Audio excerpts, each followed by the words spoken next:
To the northeast of the South American continent lies a unique world, Guyana.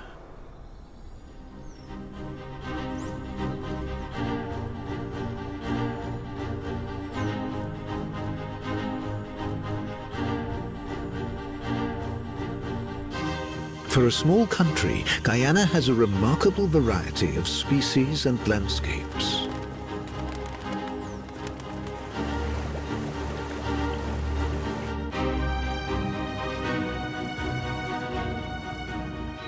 It has plenty of room for nature.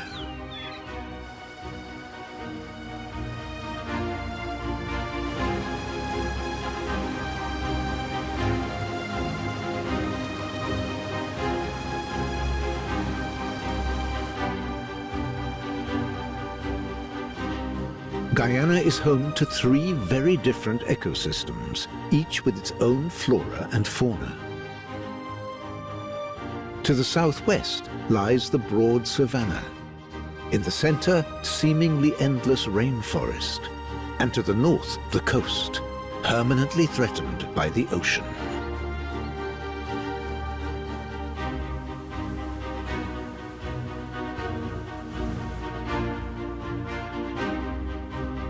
People have learned to cope with the danger from the ocean. There's a relaxed Caribbean feel to life beside the water.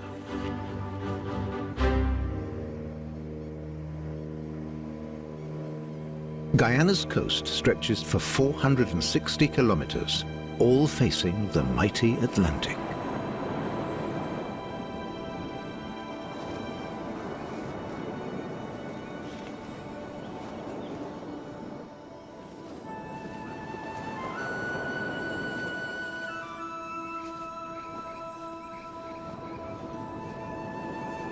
This beach is no palm-fringed paradise. This is untamed nature.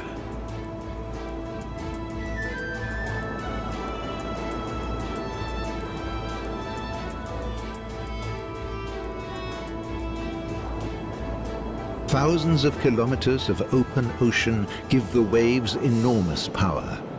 Seashells, snail shells, and corals washed up on the shore are smashed into thousands of fragments.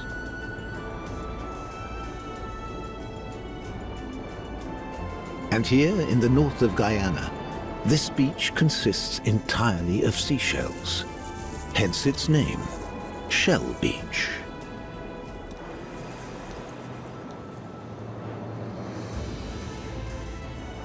Fragments are slowly but surely worn down to finest grains of sand. And then wind and rain carry away the sand too.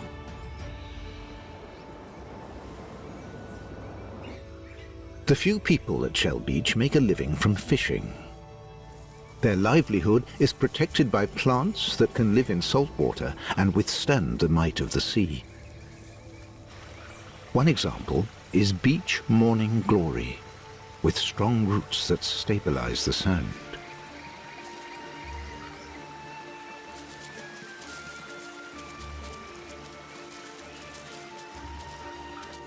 It spreads out into a carpet, creating solid ground underfoot. In its lee, other plants establish themselves. And with them come the animals.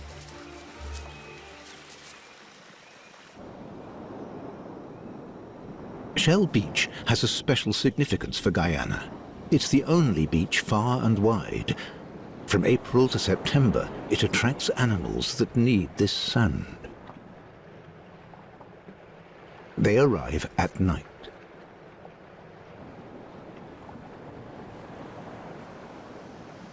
Turtles. 4 of the world's 8 species of marine turtles lay their eggs here. The biggest of them is the leatherback.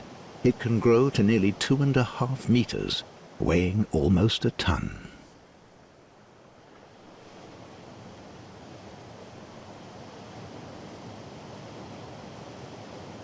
Leatherbacks migrate thousands of kilometers through the oceans, but usually return to the beach of their birth to lay their eggs.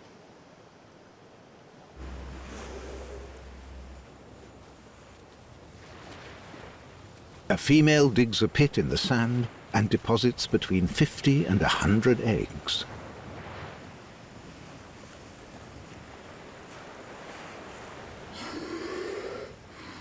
The eggs come in two sizes. The smaller ones are not fertilized. They cushion the others. The female will swim back to this beach up to 9 times in the season to dig a new nest and lay more eggs. She turns in a circle as her flippers conceal the clutch.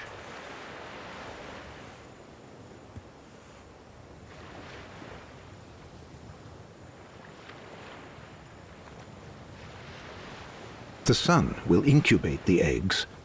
The temperature of the sand decides the sex. Higher temperatures produce females.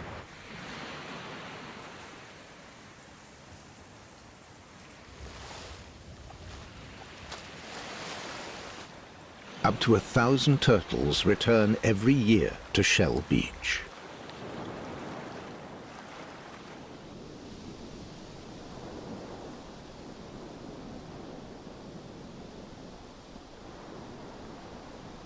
But beaches make up less than a quarter of Guyana's coast. The natural defenses against the sea are the mangroves.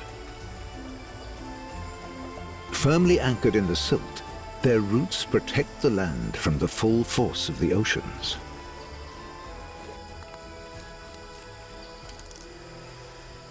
The tides rule life here. The gap between ebb and flow is the time for animals to feed.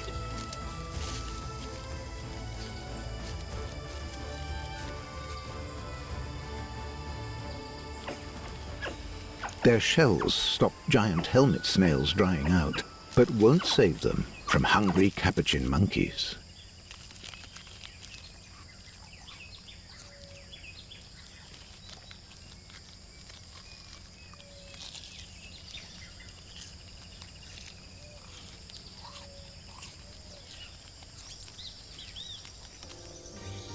The two-toed sloth takes it easier.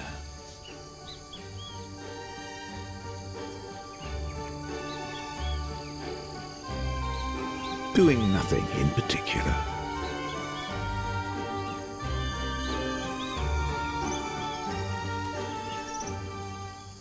The mangrove canopy is home to Guyana's national bird, the hoatzin. It eats little but leaves, which it digests in its crop high up in its gullet. Bacteria come to its aid to ferment the food.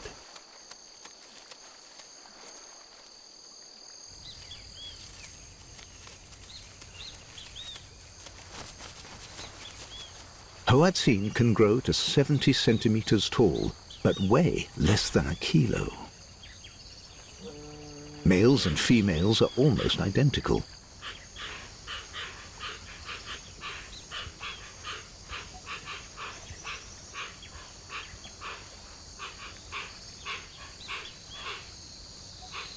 Genders are only confirmed when a rival turns up.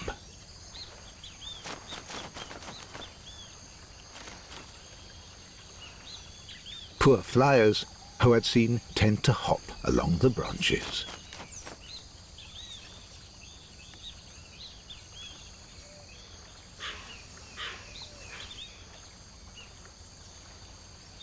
Beneath the water, mangroves are a nursery for the young of many fish species.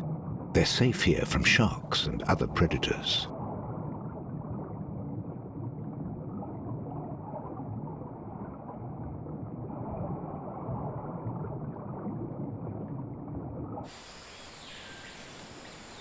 Countless species of birds live in the mangrove swamps, like colorful scarlet ibis. Their bright red plumage comes from the shells of the crabs and other crustaceans they eat. Their habitat is the brackish swamps, where they live in large groups with other birds.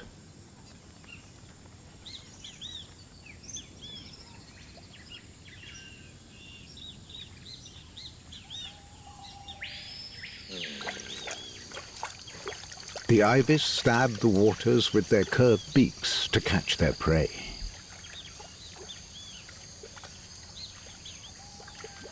Every storm brings more seawater into the mangrove swamps.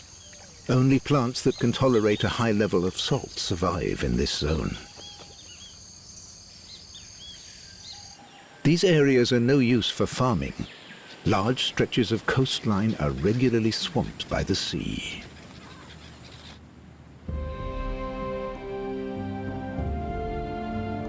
But one colonial power knew those same conditions from home. The Dutch turned these stretches into arable land. They first arrived here around the year 1600. And they quickly built forts to protect the settlers. Fort Zeelandia is on an island in the mouth of Guyana's greatest river, the Essequibo. Dutch engineers began draining the swamps. African slaves cut down the mangroves, built dikes, and dug canals. The engineers protected vulnerable areas of coastline with a sea wall.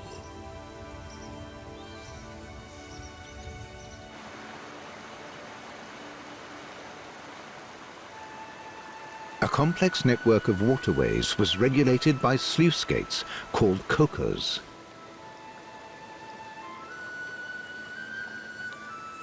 The oldest of these can only be operated by muscle power. Coker men maintain a steady water level in the canals. Fresh water is constantly rising in the hinterland behind the sea wall. Without the cokers, it couldn't flow out into the sea.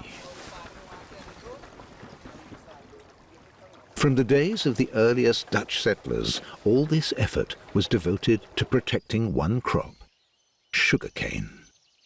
Polders like this exist only in Holland, Guyana, and in neighboring Suriname.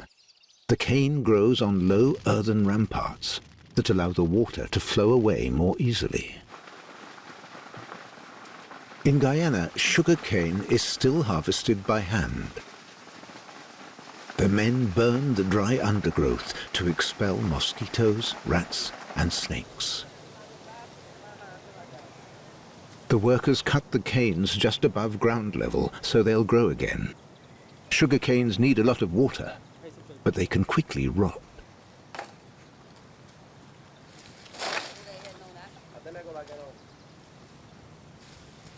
Deeper transport canals flank the shallow irrigation ditches.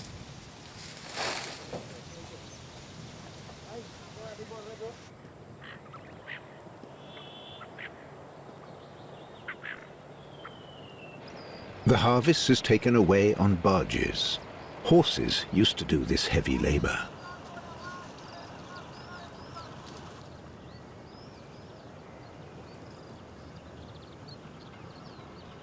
Others benefit from the harvest too.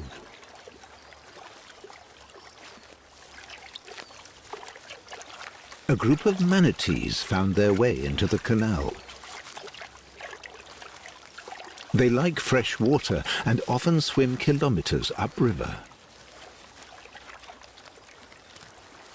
Their muzzle and the whiskers surrounding it are their most important tool and sensor. They use their extremely mobile upper lip to pluck their favorite water plants.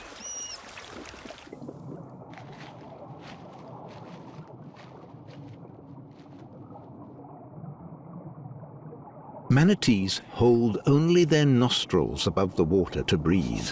Then they dive for minutes on end.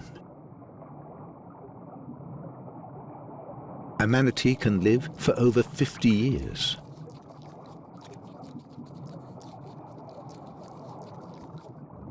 These animals are endangered, and they're frequently injured by motorboats. Guyana still has the world's largest manatee population.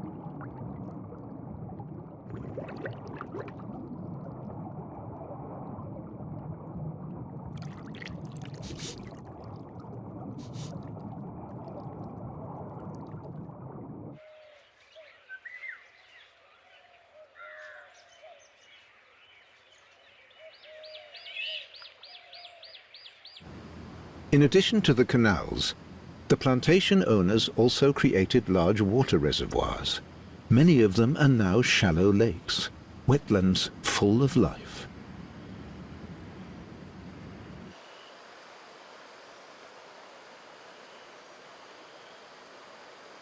Water lettuce is a special delicacy for manatees.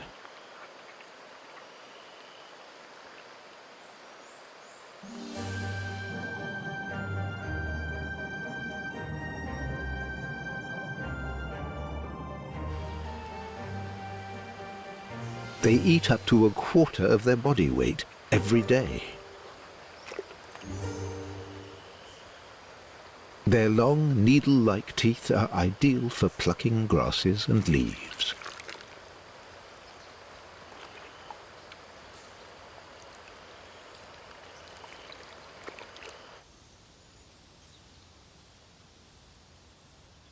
This landscape, molded and maintained by humans, is also the main habitat for hoatzins.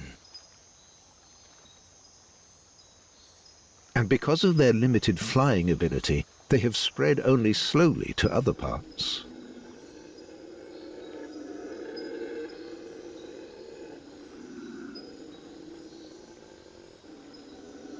Mating happens at the beginning of the rainy season.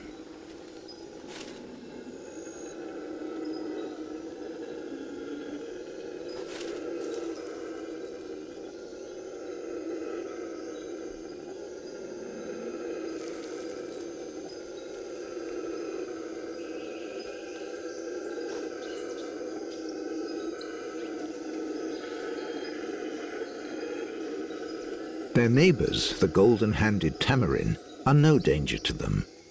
This marmoset is only the size of a couple of human fists. It prefers to hunt insects.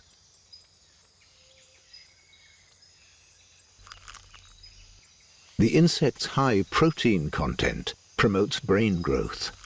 Tamarins are primates.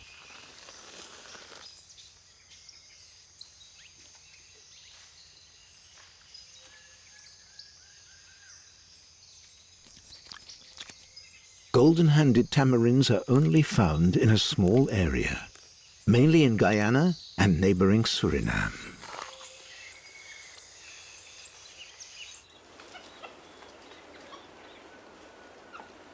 Brown capuchin monkeys are spread right across northern South America.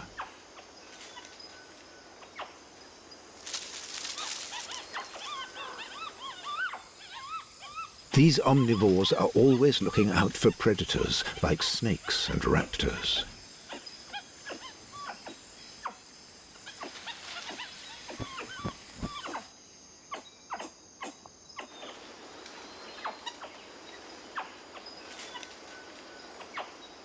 And with capuchins about, hoatzins should never leave their nests unattended.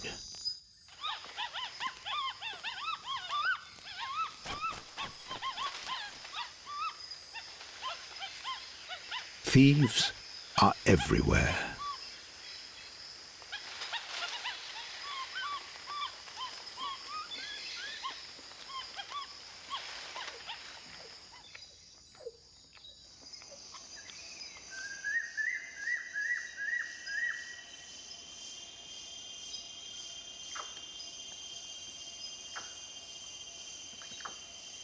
If a nest is easy to reach, its eggs are soon gone.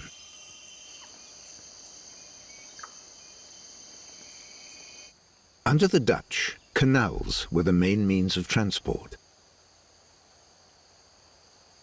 In 1814, Guyana became a British colony, and the British built South America's first railway. It connected the old capital, New Amsterdam, to the new one, Georgetown.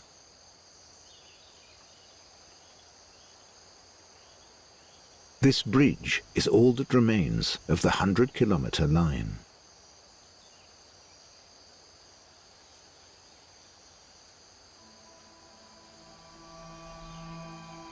A busy coast road now replaces the old railway line.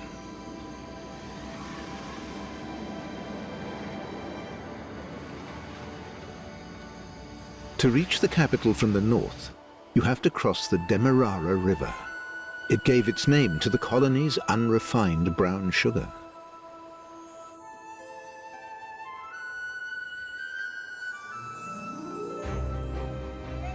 The speedboat is faster than the pontoon bridge. It takes just a few minutes to cross.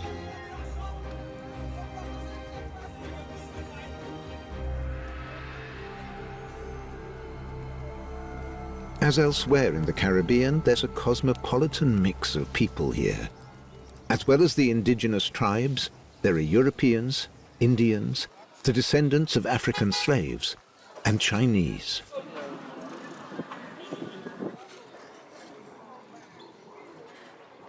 The capital, Georgetown, lies at the mouth of the Demerara River. The settlement was founded by the Dutch in the 18th century.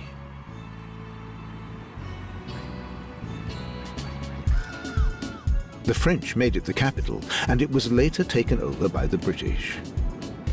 Many parts of the city are under sea level. Georgetown is entirely protected by its sea wall.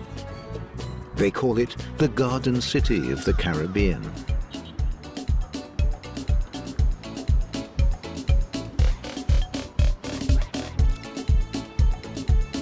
John is on the way to his workplace beside the sea.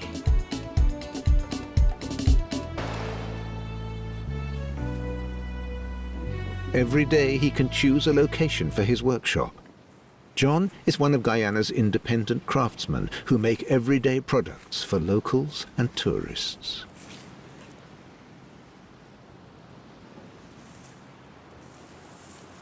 Right now, he's plaiting a raffia sun hat. Years ago, my mother used to make this for Bishop High School, right? She learned from Carnegie. You understand?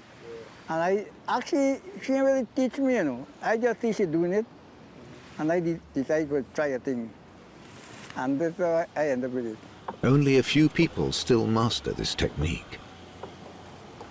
I try to teach my son for things, right? But like, he didn't really want this. Every year, none of the two of them don't want, they want things. But my granddaughter, she's 3 years. So expensive. Making a full-size hat takes a day. This smaller one only needed a couple of hours. Put it up now.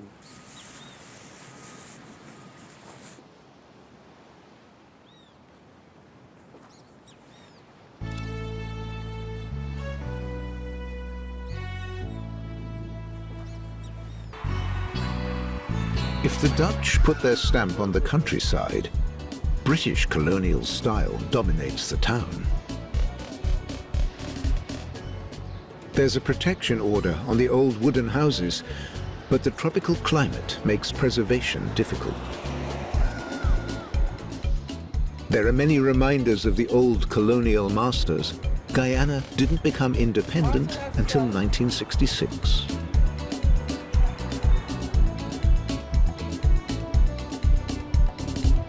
Here too, canals run between the houses. Charlene, morning. Bring two hats for you. All right.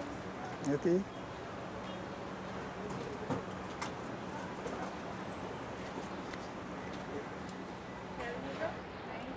See you tomorrow. Charlene runs a small crafts shop. I was working here like, 11 years, and then like 2 years now, it's mine. I take it over fully. Guyana is famous for its leatherware. Plenty of locals shop at Charlene's. They appreciate the quality. You want this one or this one? You like this one? This could fit over, no? Let's see if it would. You know what it is? Yeah. You want to do that? They're close up though.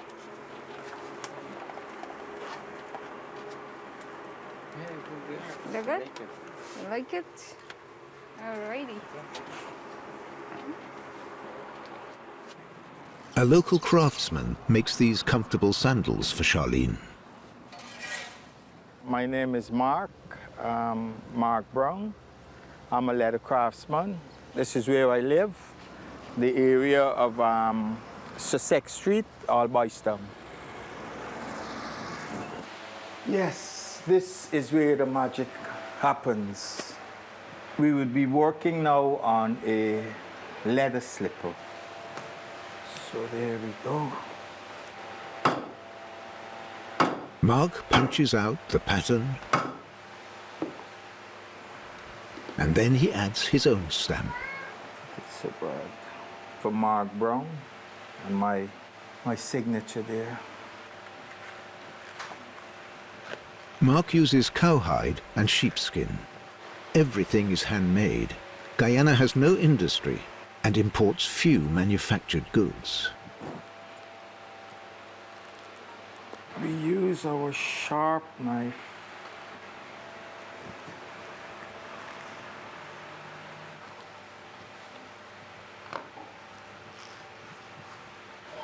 I'll go outside. Ready to go.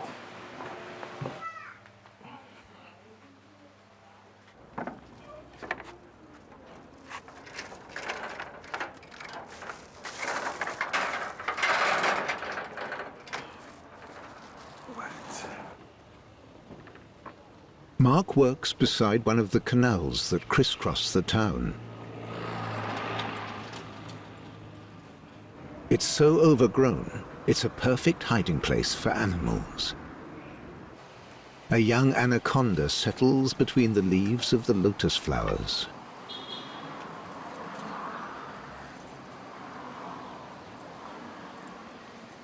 As long as nobody sees it, it's safe.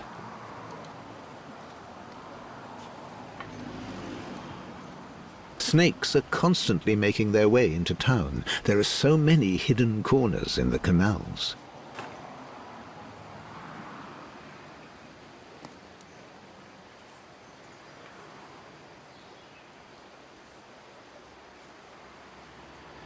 Indians brought the lotus plants here, along with their religion. Once slavery was abolished, many Indians were hired as labor for the plantations. Today, Indians are Guyana's biggest population group.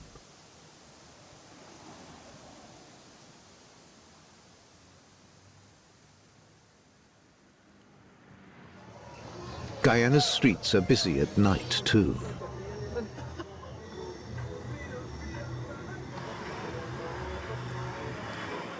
It's easy for a small anaconda to hide, but as it grows, fish and frogs are no longer enough to satisfy it.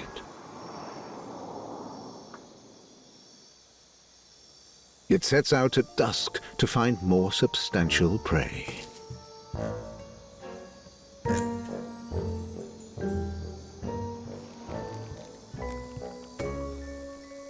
Anacondas grow quickly in the early years, but once they reach 4 meters, the growth rate slows. They eat only when they need to. A big meal can take weeks to digest. There's nothing to eat here. This is a dead end. Better move on.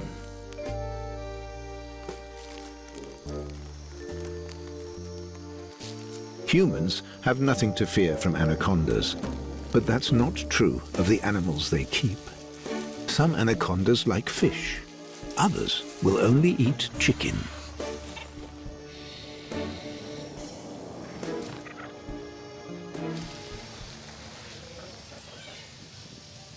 And this is too good to pass up. A chicken coop.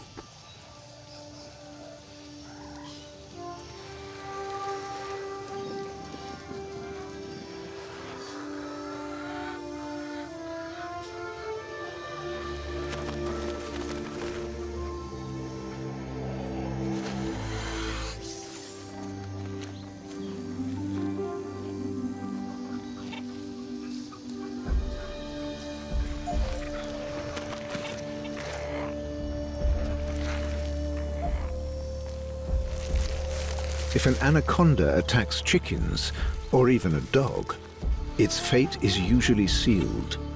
They get caught when they leave their cover to hunt.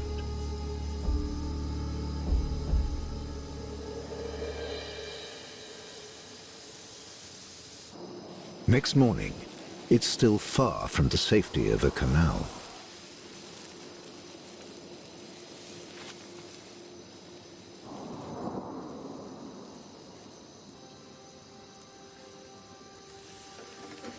This could be a warm, dark cave.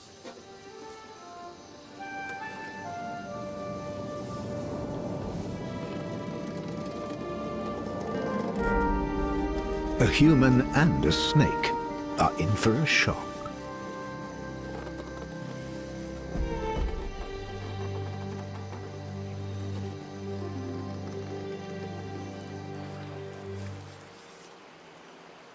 The coast around Georgetown is heavily populated, and not only by humans. At low tide, life appears. Fiddler crabs searching for food.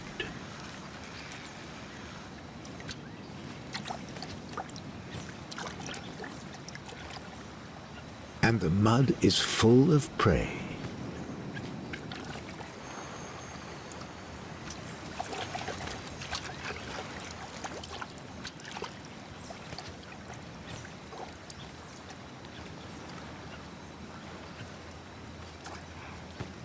There's plenty of temptation for hungry stomachs.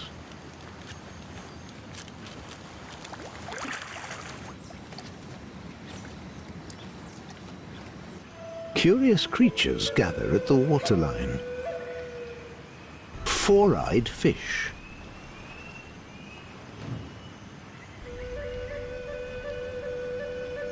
Actually, they only have two eyes. But the lens is divided so they can focus both below and above the waterline at the same time. With so many hungry birds hovering over the mudflats, that's a useful skill. If they have to escape or swim against the current, they rear out of the water with mighty heaves of their tail.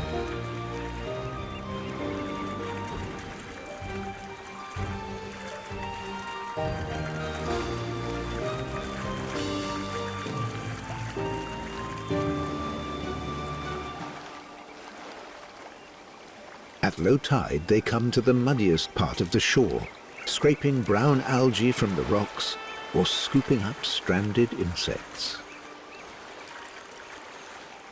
They mate in the mud too. It's a complicated business, as the male's mating fin is angled either to the left or to the right, and the same goes for the female's genital opening. So the two sexes must carefully coordinate.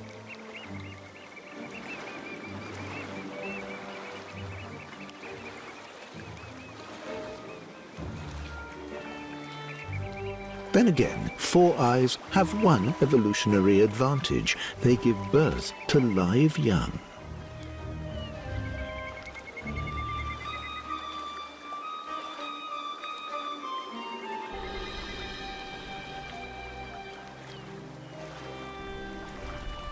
Four-eyed fish can't breathe on land, but as long as they filter enough water through their gills, they get enough oxygen.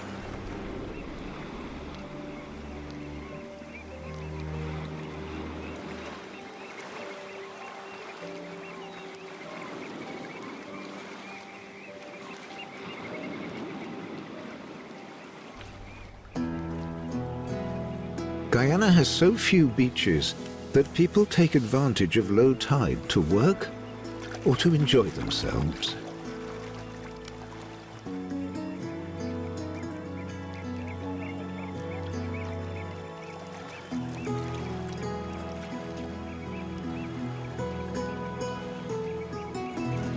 Fishermen preparing their boat to sail.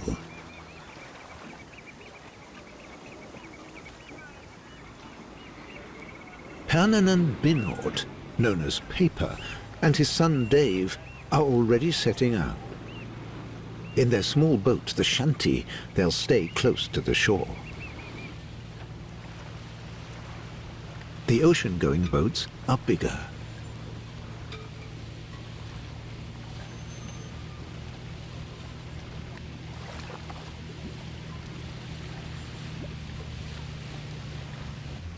Paper is the second generation fisher in the family, and Dave is the third, each learning from his father. Now me get big, I the same work you still are doing, you know.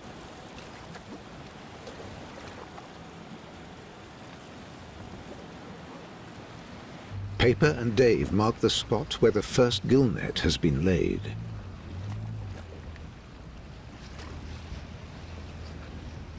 The size of the mesh decides which species will be caught. Paper hopes they'll get a few delicacies for the market.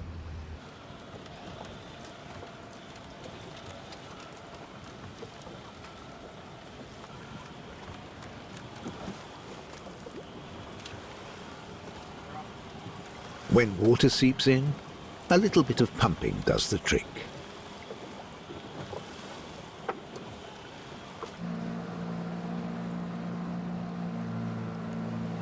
Then, father and son check out the other nets.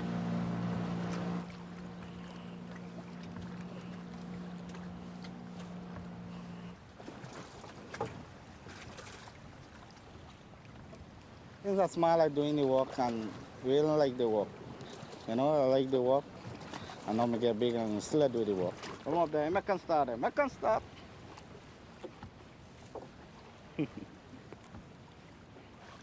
Come on, let the fish come. They call this on the folks now.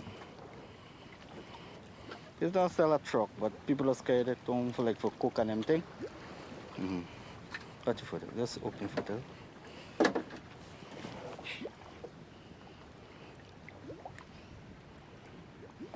This don't sell a truck though. People are scared at home, you know, for cook and them thing.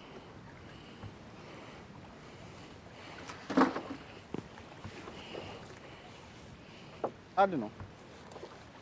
Call them catfish and scaler.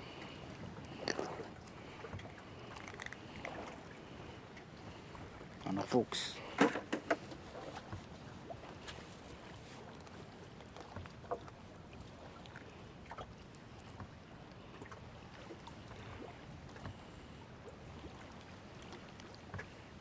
There you're walking for Bangamiri.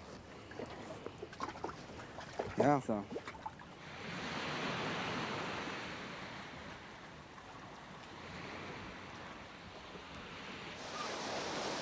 The heavily laden shanty on its way back to the cooker.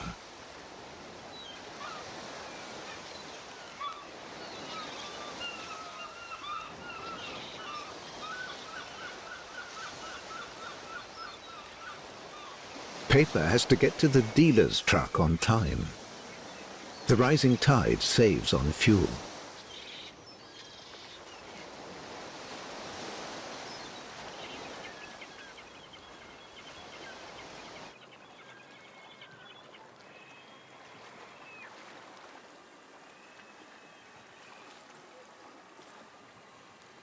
Apart from a few regular customers who buy direct from the boat, Paper sells his fish to a wholesaler. You go fish now.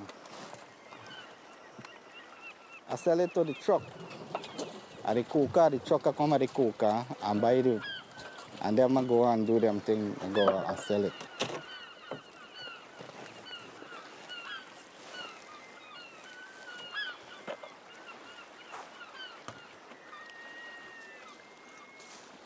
I bang a Mary and I butterfish.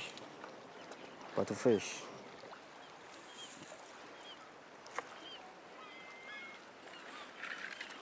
Bangameri is popular throughout the Caribbean. There are many different ways to prepare it here. In a stew, in curry, or in breadcrumbs. It's one of Guyana's best-loved fish.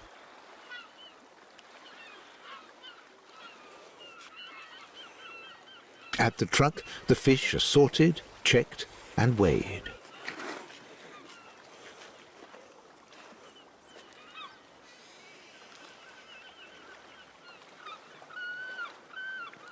Paper gets 17,100 Guyana dollars for his catch.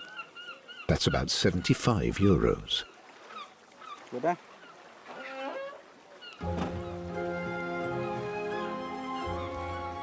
Meanwhile, the last fishers return with the tide. And the four eyes are safe from the fishermen. They don't taste good anyway.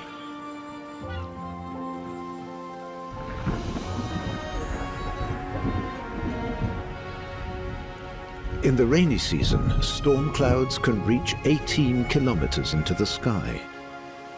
The worst storms come at the start of the season. There's scarcely a day without at least one heavy shower.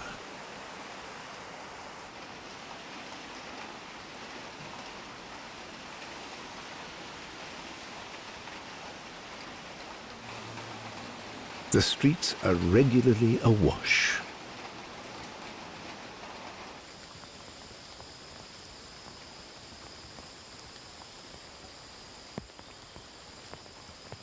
In fact, there are two rainy seasons, May to September and a shorter one at Christmas. But for a decade now, the seasons have shifted. The dry seasons have almost disappeared. That's not pleasant for the hoatzins. The land all around their nests is flooded.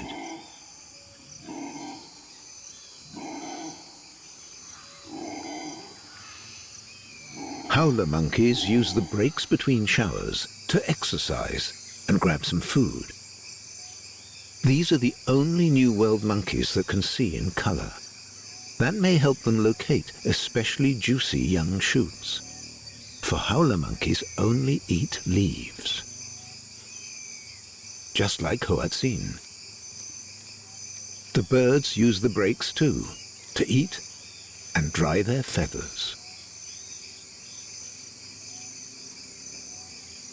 The rainy season is also their breeding season. Their nests are only 2 to 5 meters above the surface of the water. The young hatched after 30 days.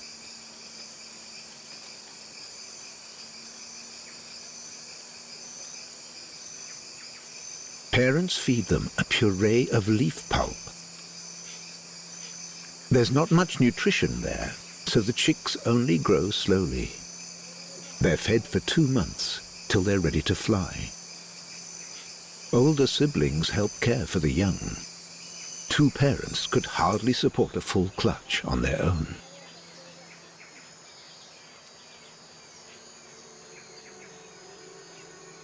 And they have plenty of enemies. Emerald tree boas like to eat birds, along with lizards and small mammals.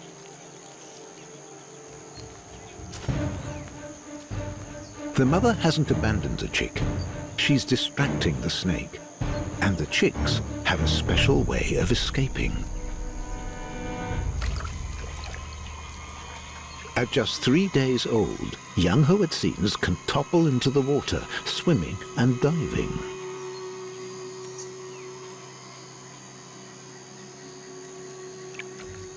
The challenge is climbing back up. Look at the wing. They have a special hook on it to do just that. When they reach adulthood, the hook will drop off.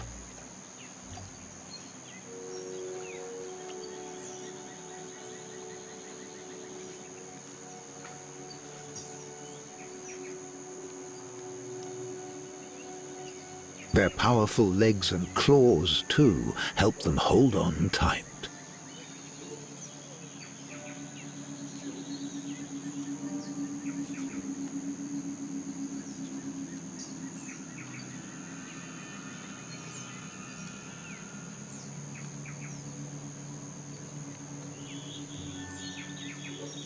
Nevertheless, it still takes hours for the chick to climb back to the warm nest.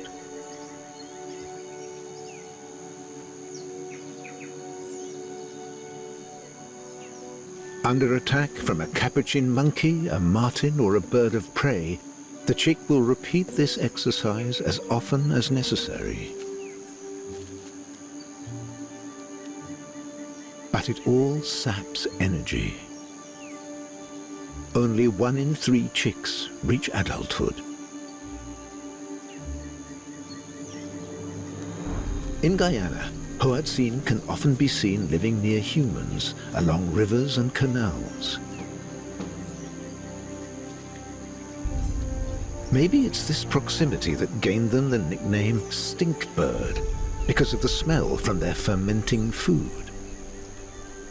Hoatzins are believed to have branched off from other bird species some 64 million years ago.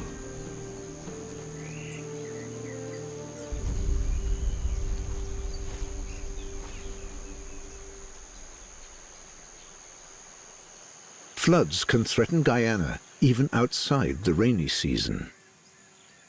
Far to the north, where mangroves dominate, fresh water can drain away and storm surges cause little damage.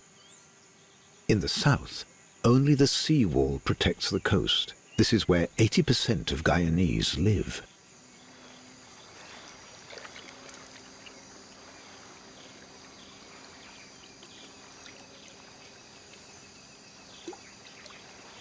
Cows have taken refuge on a raised causeway. The farmer brings their feed by boat.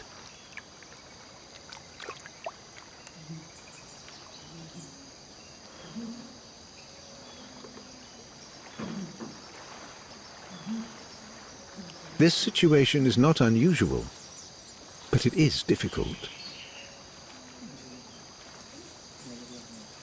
There are few milking cows in Guyana. Cattle are kept mainly for meat.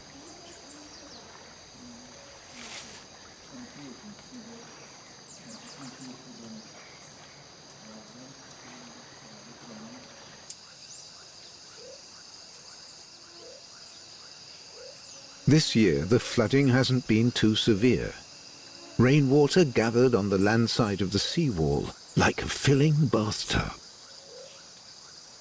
But over the centuries, there have been great floods again and again, and there will be more.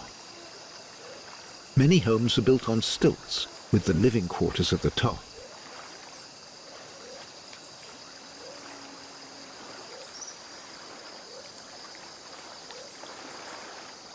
To live here, you need a boat as well as a car.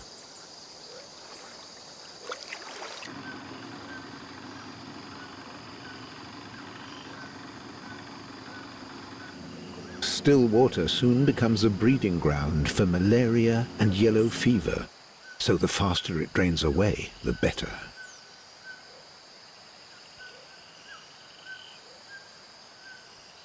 But the cocas are fully stretched.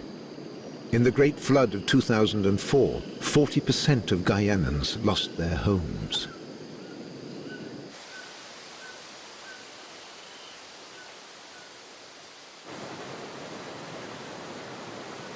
Since that time, extra pumping stations have been built everywhere.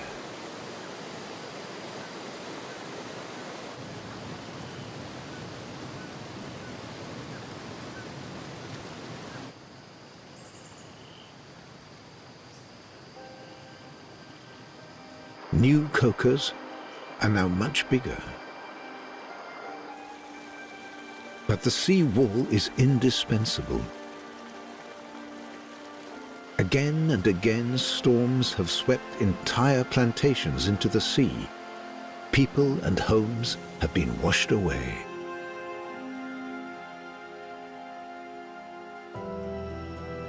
Old cocas show where the coastline once stood, how much land the ocean has already claimed.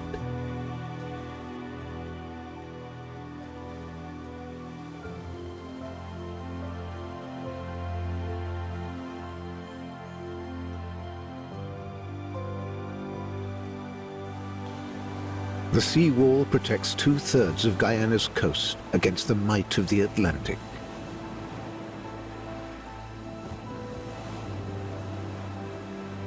But in the long run, concrete defenses cannot defeat the waves.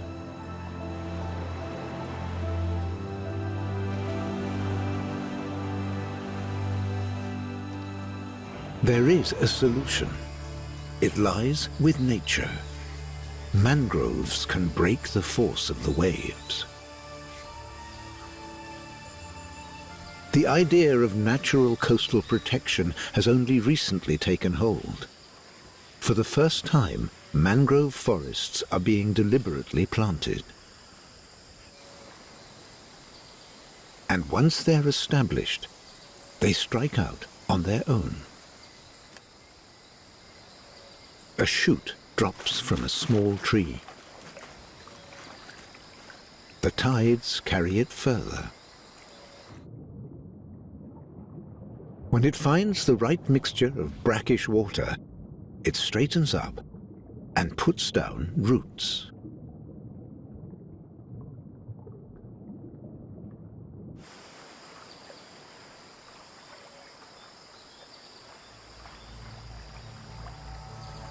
And so, a natural wall of mangroves gradually establishes itself.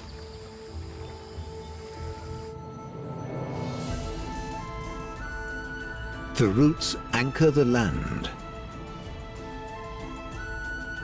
keeping the sea at bay and protecting both humans and animals.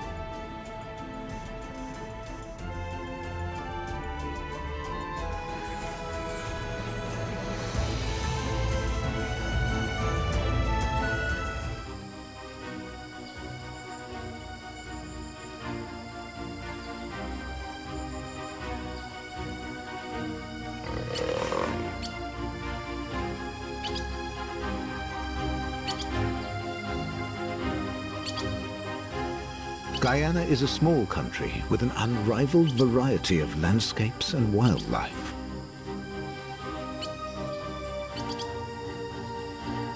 With less than 800,000 human inhabitants, it has plenty of room for nature.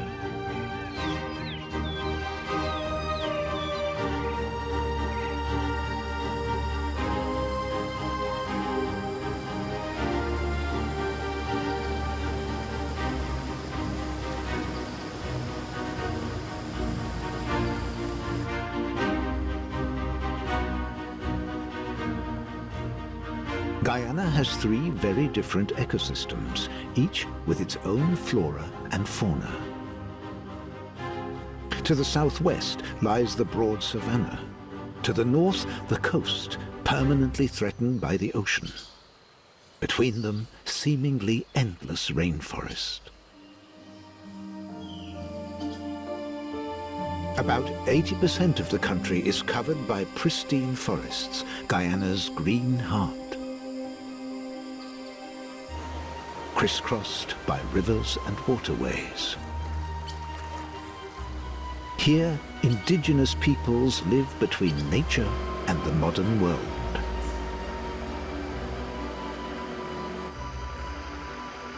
Many indigenous peoples work to protect their environment and secure the homes of the jaguar and the harpy eagle.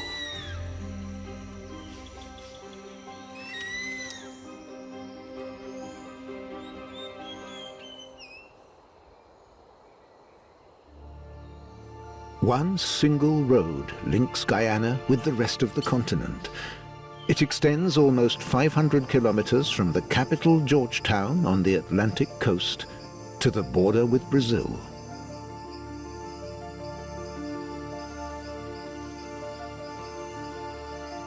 Halfway along, it reaches the Essequibo River.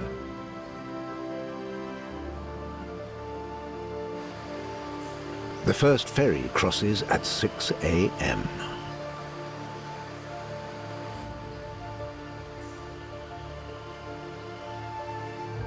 More than 1,000 kilometers long, the Essequibo is one of South America's greatest rivers.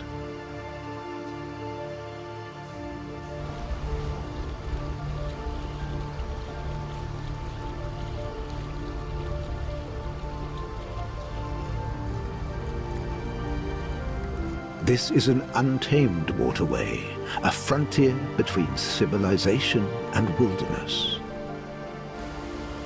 Its many rapids make it almost unnavigable.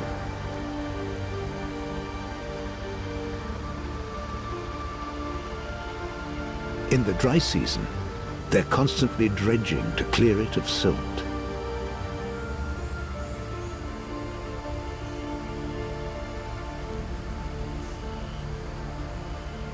Around 90% of Guyanans live on the coast. Only a few dare to brave the interior. For Guyanans too, this road is the last great adventure. Men from the local villages keep the ferry running. Every driver carries spare wheels and extra fuel tanks on his roof. They're about to enter pristine rainforest. I'm Michael Davis, the head ranger at Iwokrama River Lodge, and I'm from one of the local communities called Toka Village. Micah belongs to the Makushi tribe. Most of the police come from the capital, but the rangers are usually local indigenous people.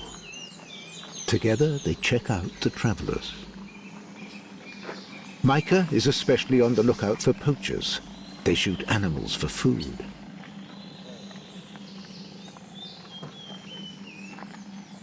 The police are looking for smugglers' contraband. This is a checkpoint, 300 kilometers into the country's interior.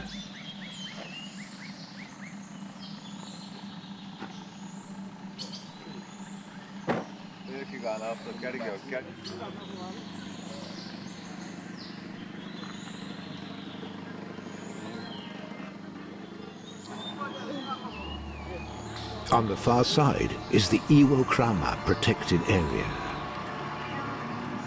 The name means refuge in the Makushi language. It's one of the Earth's last 4 completely pristine regions of rainforest, and one of the oldest protected regions of Guyana. Its 4,000 square kilometers are home to huge numbers of plants and animals. Many are endemic, found nowhere else but in Iwokrama.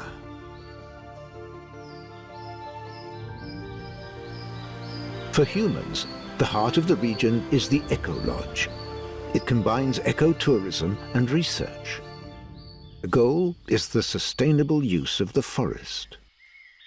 The project is managed by Guyanans, mostly with indigenous roots. Makushi, Wapishana and Arawak work together to preserve their homeland. Training in management, hospitality or as rangers gives local youngsters a start in the jobs market. The jungle around the Eco Lodge is a haven for South America's most famous predator. The jaguar is king of the jungle. But it's not so easy to find prey on the forest floor, because life thrives in the canopy.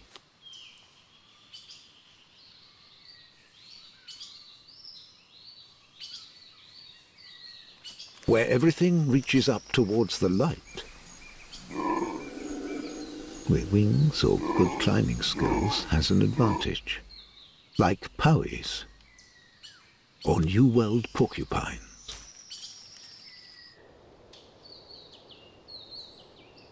Trees loaded with fruits and flowers may be few and far between. A hummingbird needs to know exactly where the nectar can be found. Fruit-bearing trees attract animals from far and wide.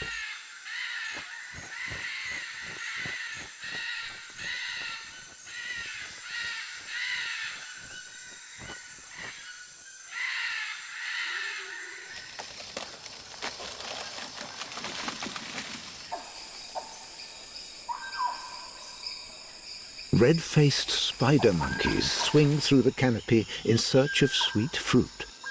Their long arms and prehensile tails make them excellent climbers as they follow an older female who knows just where to find the right trees. No human could reach these tasty yellow fruits.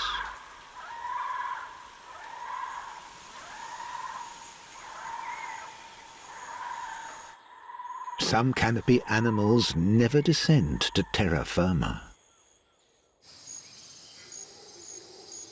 Down here, a jaguar's territory often extends to several hundred square kilometers.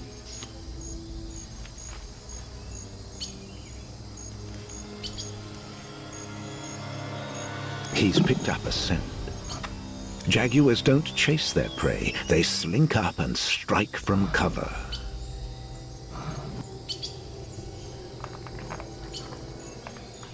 A brocket deer can weigh up to 35 kilos. This one would feed the jaguar for several days, if he can catch it.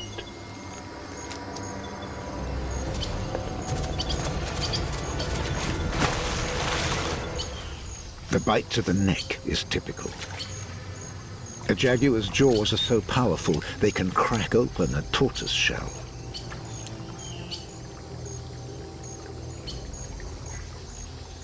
But only 1 in every 3 attacks succeeds.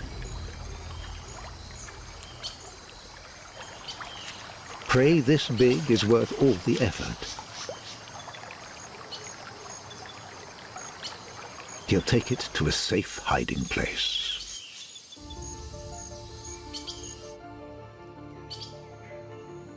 Ranger Micah is now on his way to Atta Lodge, an offshoot of Iwakrama. This tourism center is where the canopy walkway starts.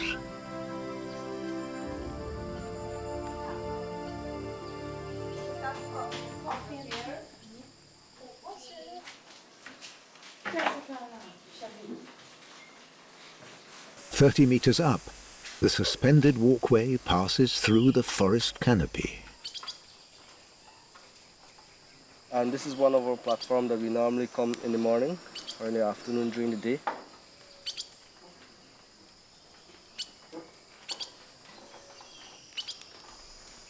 So in terms of viewing board, you can come and spend hours here checking at the top of the trees, because what happens as you walk along in the forest, you don't get to see the top of these big trees. So being on this platform, you can have a better view of the canopies of the trees.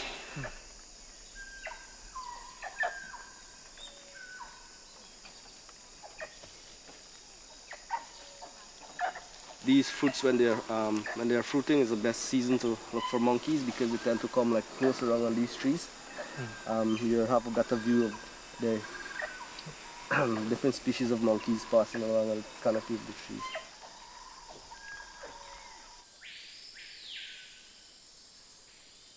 The harpy eagle's nest is well hidden in a kapok tree.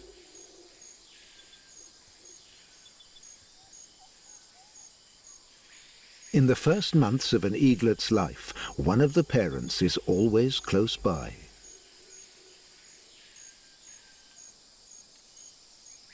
To the world's most powerful raptor, a careless capuchin monkey is tempting prey.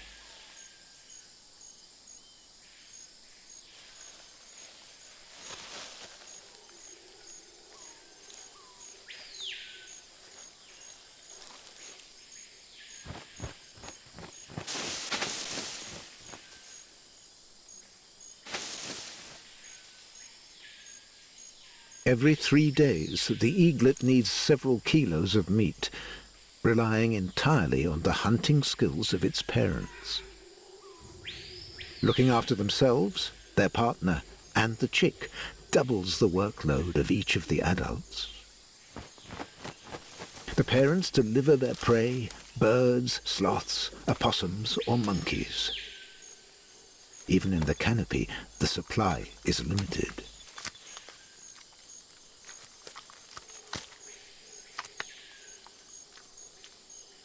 The adults will look after the eaglet for 2 years until it can fend for itself.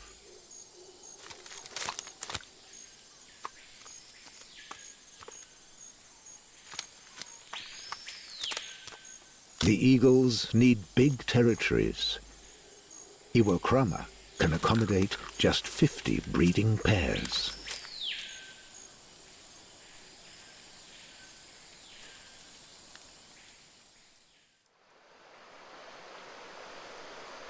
There is a curse on this country. Huge amounts of gold and diamonds in the earth. Soon after dawn, at a trading post along the river, Micah has a rendezvous. So here we are Chinese landing. This is one of the main entry points for a lot of poachers and illegal activities happening in the Okrama Reserve. So this is Chinese landing. So we're waiting on some GGMC officer to join us. I will be heading down the river in Siproni to make a check on where these activities normally happen. The national mine inspectors travel with a police escort. They're on a dangerous mission. With them is Dr. Raquel Thomas Caesar. She's one of the directors of Iwokrama and a nationally known conservationist. This is Chinese landing. We're waiting for GGM. See, this says 7 o'clock, so we got a little time.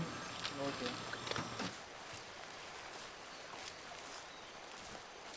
Raquel knows this team from earlier missions. The Guyana government issues permits to prospectors, but only for short periods and strictly limited areas.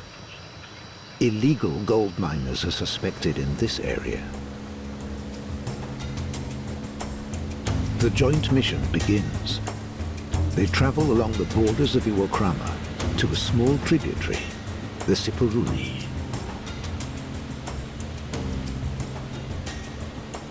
Powerful outboard motors are needed to progress against the current.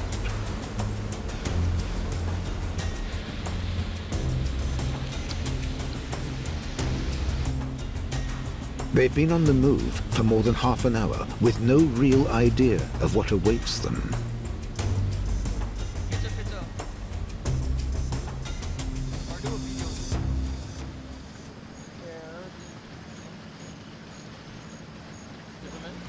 They've been met by gunfire in the past. Will there be resistance this time? The atmosphere is tense.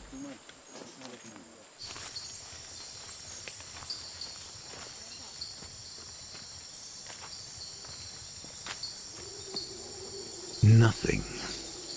This place has only just been abandoned. Maybe the gold diggers were warned. We meet now they get landing with this crossover with the pontoon. Oh, so they got a pontoon? Yeah, 4 drums. Ah, now this makes sense. So we will walk up and then we will observe them on the other side where it's the boat. The camp on the other side of the river is outside Iwokrama, but it has no permit, and so it's illegal. They must confront the gold miners.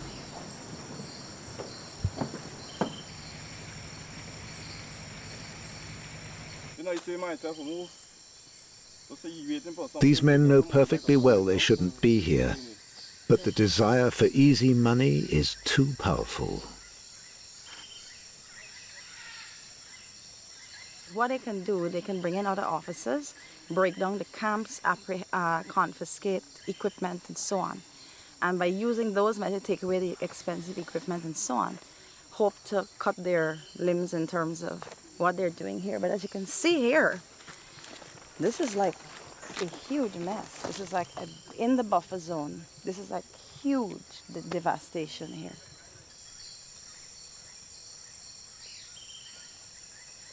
We can't use an aggressive approach because we also don't want to put ourselves at risk. We don't want to put our staff at risk.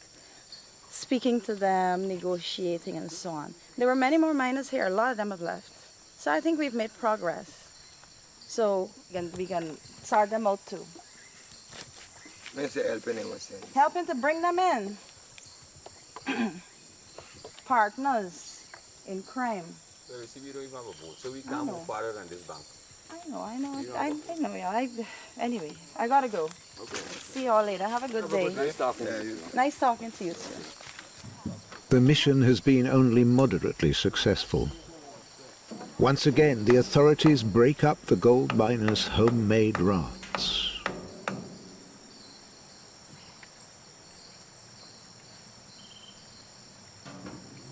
By confiscating the barrels, they stop them crossing the river, at least for a while.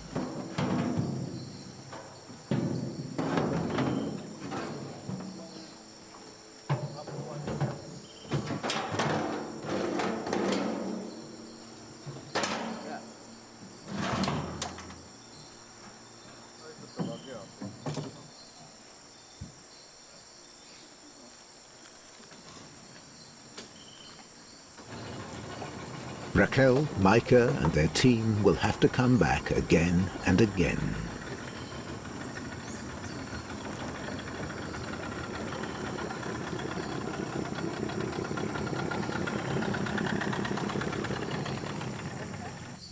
Gold prospecting destroys the humus layer for a long time. Nothing is left behind but barren sand. It'll be years before anything can grow.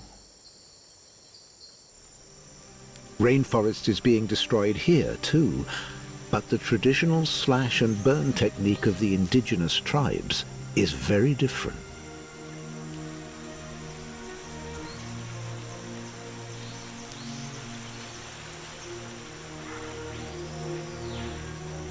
Farmers fell the trees and burn the undergrowth, but only over a small area and for a short time, so the humus layer is not removed.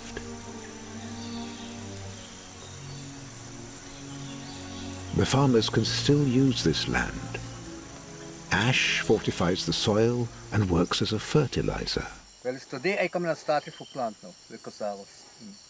Most farmers live from what they can grow: cassava, sweet potatoes, melons. Most we do it in the morning, right? So we come and sleep here. About 6 o'clock morning or 5 o'clock we wake up early before the sun rises. This farmer belongs to the Wapishana minority. He owns his land. All over Guyana, indigenous communities live in protected settlement areas covering 15% of the country. Their ancient land rights are protected by modern laws. This is unique, and not only in South America. And we plant, dig a hole and things. So when the sun gets hot, we just go in and cool out until afternoon about 5 o'clock again when the place gets cool.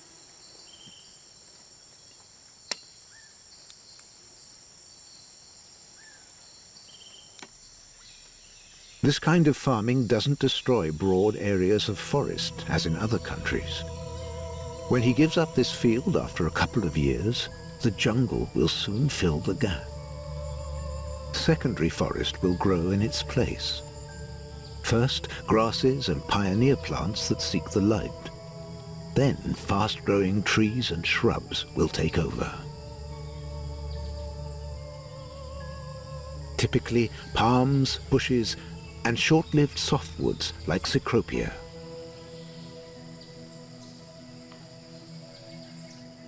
After 3 to 5 years, there'll be no sign there was ever a farm here.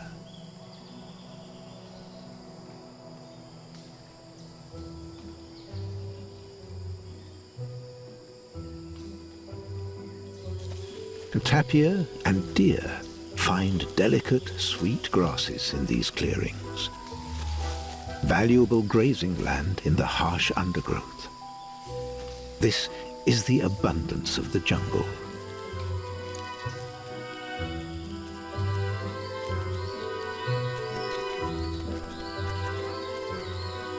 Snakewood trees and other pioneer plants have tasty fruits.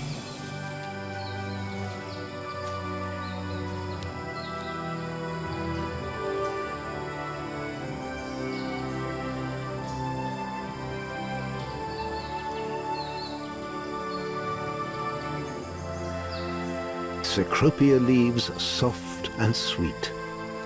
A mini paradise for sloths.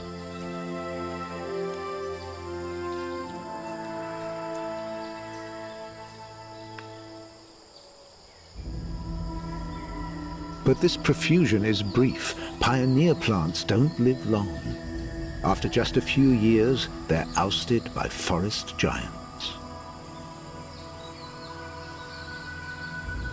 The farm has disappeared,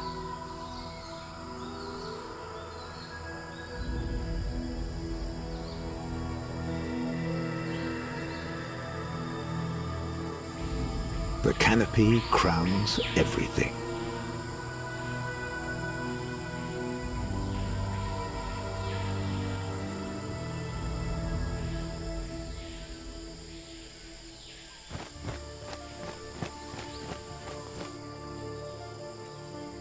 Especially here along the river, it's hard to know how much forest was farmed.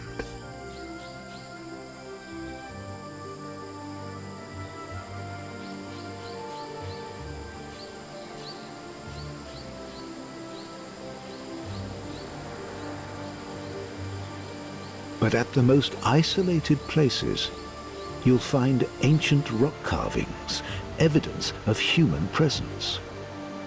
Is this news? Are these signposts? Or perhaps ritual incantations?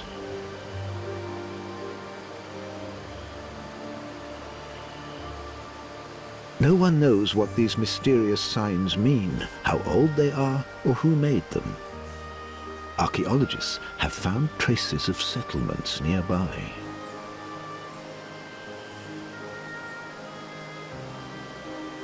In Guyana, rivers always were and still are the only way into the interior. The river cuts through the forest.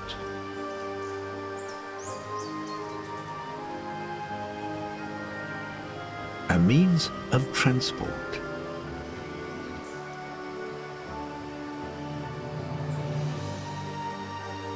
And a way of cooling off.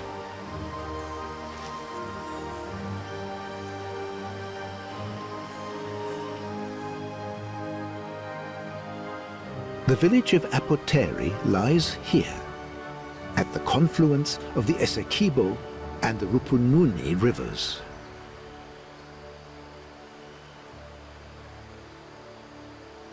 Apoteri is a typical rainforest settlement with a prosperous past and an uncertain future. Until the 1980s, Apoteri was a main center for the production of balata.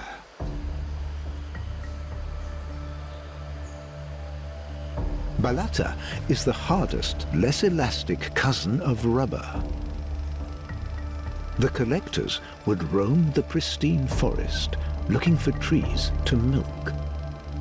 Balata trees don't grow in plantations. During both World Wars, balata was an important alternative to rubber. Compressed into balls, it was exported to Britain and used to make drive belts, to sheathe cables, and in peacetime, to make golf balls. Well into the 1960s, balata flew out of Guyana.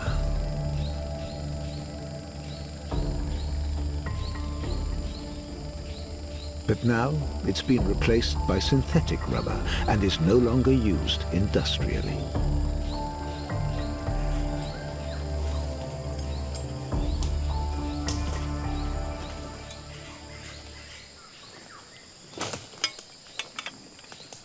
Years ago, balata was a money-making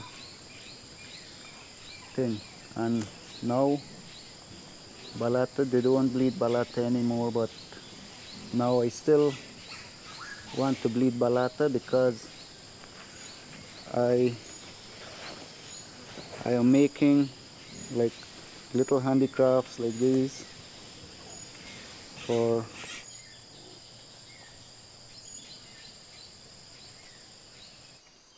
Vivian is one of the few people who still know the techniques of balata production. Balata trees live very long. Their location is passed down from generation to generation. Once, a network of paths led between the trees. There's no real danger in the woods. Jaguars are usually shy of people.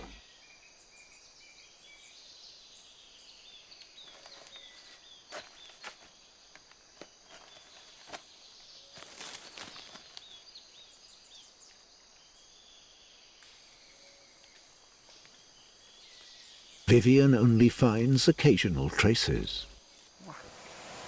This is where the Jaguars scratch. It's a very big claws. He must be around somewhere. Balata trees grow slowly. They can reach up to 30 meters high, with a diameter of up to 1.3 meters. Oh, he got some nice trees. Like I have to bleed here. I might have to strap up one time.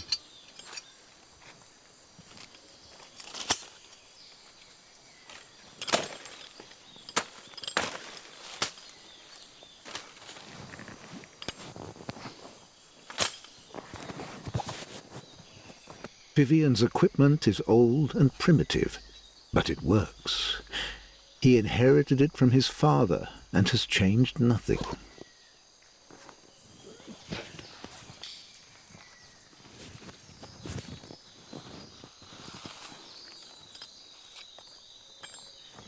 The wood of the balata tree is so hard, the Guyanese call it bullet wood. Termites don't like it, and it's so heavy it sinks in water.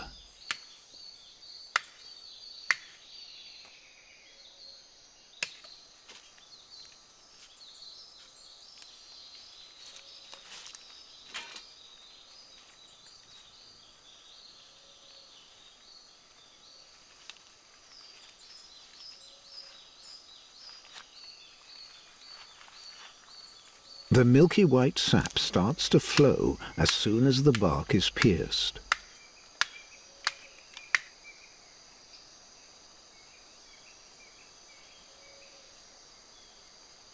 Balata hardens without heating. Above 50 degrees Celsius, it becomes soft again, and at 150 degrees, it melts.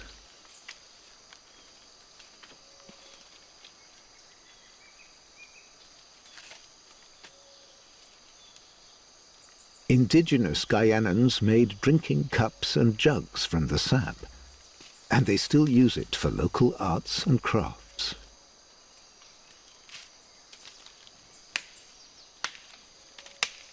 A natural, local product, sustainably produced.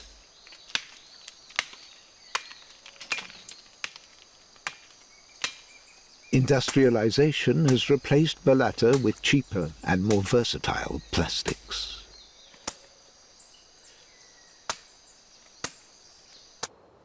With the end of the balata boom, apoteri faded into insignificance. Most of the population left. Today, this village, deep in the rainforest, has scarcely 300 inhabitants. Jerry Milton remembers the busy days of his childhood. I want to tell you about the history of apoteri.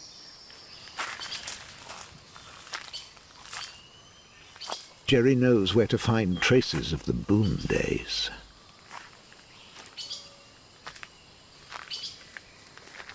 It was left from the very long time. You spin this to press the balata. You put the balata on here, and it's spin to press, to compact the balata. This was the old safe, the bank, where they used to store all the money that they make from the balata. So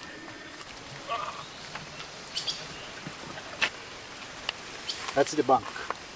That's the safe. Okay, this was a swimming pool, and it used to be big time in apoteri. You know, in those days, people used to be here, and they used to come and bathe, you know, with their girlfriends and things like that. Since those days, it has become rather less convenient to visit apoteri. It takes several hours of travel upriver to get here.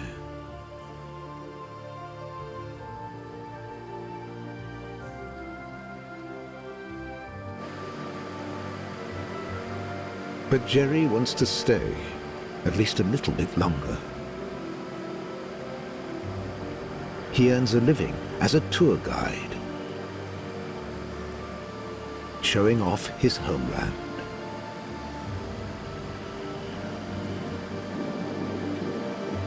Jerry loves this river. and the diversity of its residents.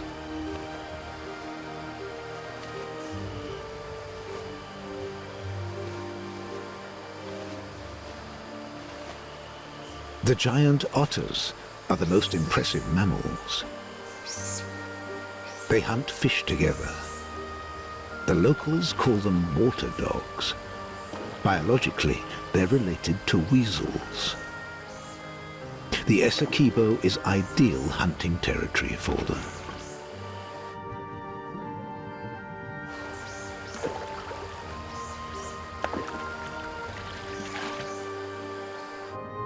More than 420 species of fish have been identified here, the highest density of species anywhere in the world.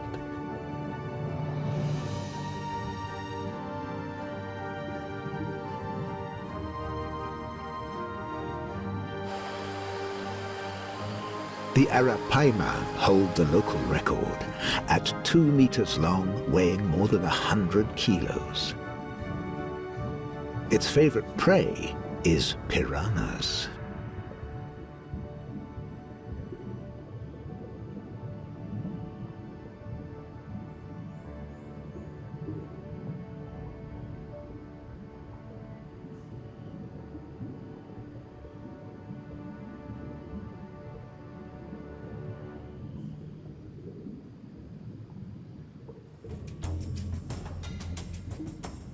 These are the kings of the river, black caiman, 6 meters and more long. They've caught an arapaima and need each other to divide the prey. They can't bite bits off on their own. Apart from that, they don't cooperate.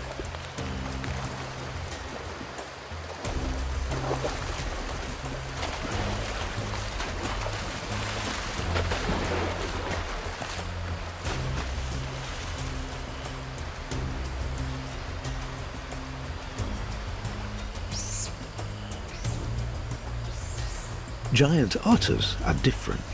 The adults and the young stay together for several years. As a family, they're strong. By joining forces, they can drive off any caiman.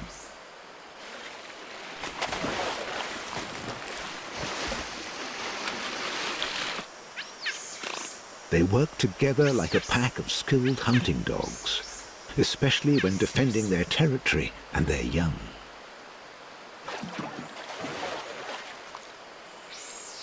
They communicate with more than 20 different calls.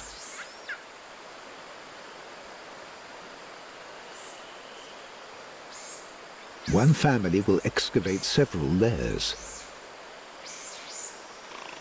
Surrounded by their elders, even the youngest come out into the river.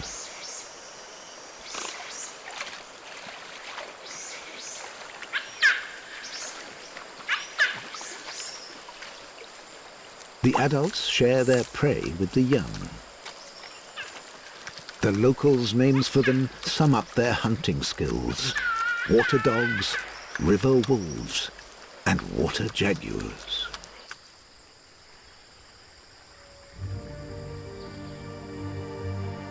The rivers and their tributaries shape the landscape. The backwaters are especially rich in species.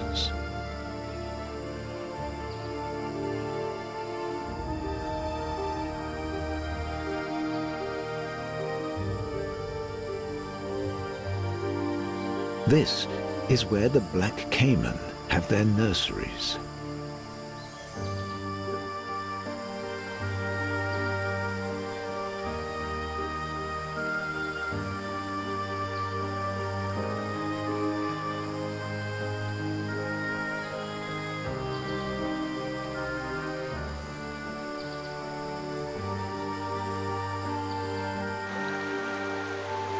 Caiman build their nests on land. The female watches over the unremarkable pile of leaves that hide the eggs.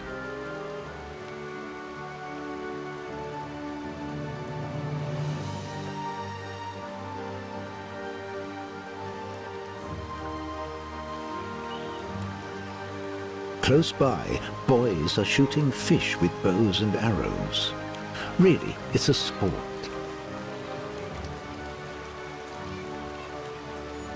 Looks like fun, but the strike rate is low.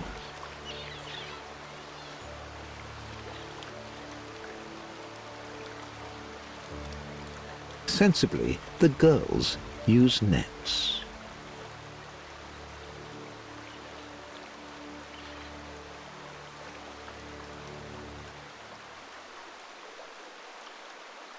Caiman don't like to be so close to people.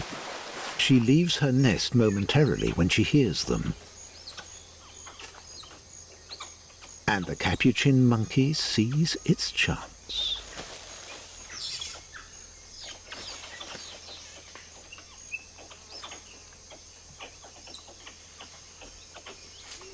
It's after the eggs.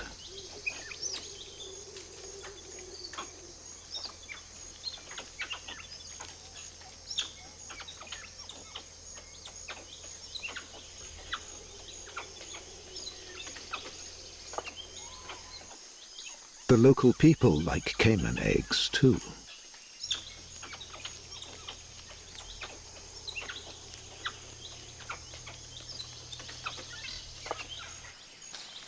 There are plenty of caiman nests along the riverbanks. But this is the wrong one. Nothing here but empty, leathery shells. All the young have hatched.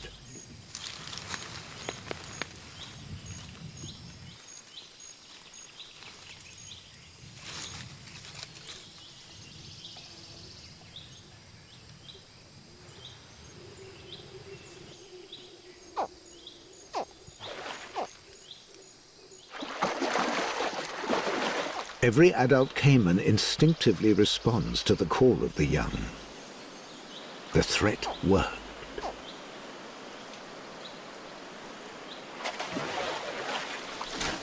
The young are safe.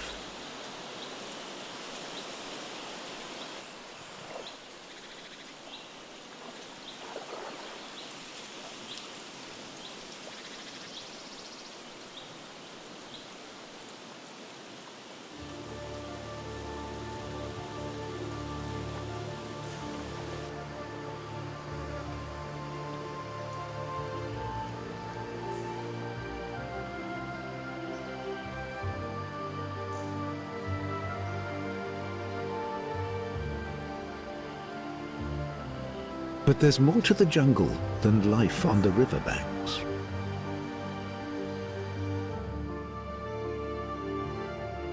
The village of Surama is in a clearing in the middle of the rainforest.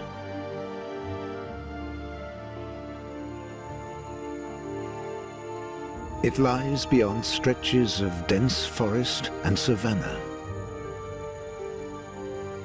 This settlement is known for its good schools and its strong sense of community.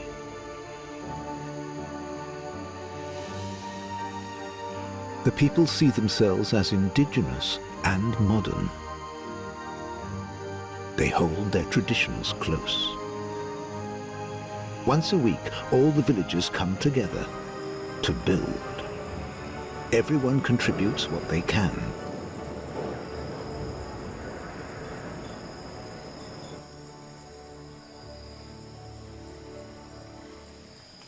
Right now, the biggest project is renovating the village's eco lodge.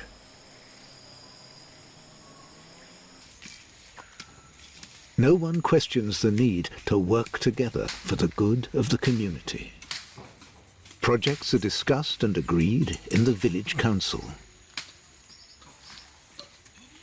It's important that the work is fairly distributed.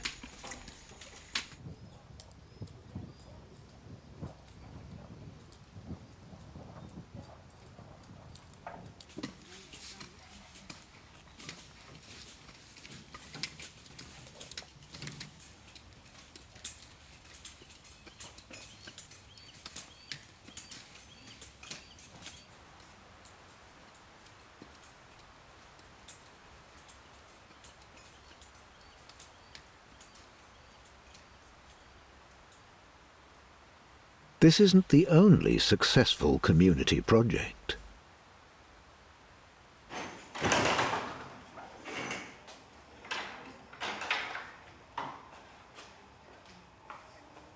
I am Abiola Alikak, age 39, a person who born and grew here in this beautiful community of Surama.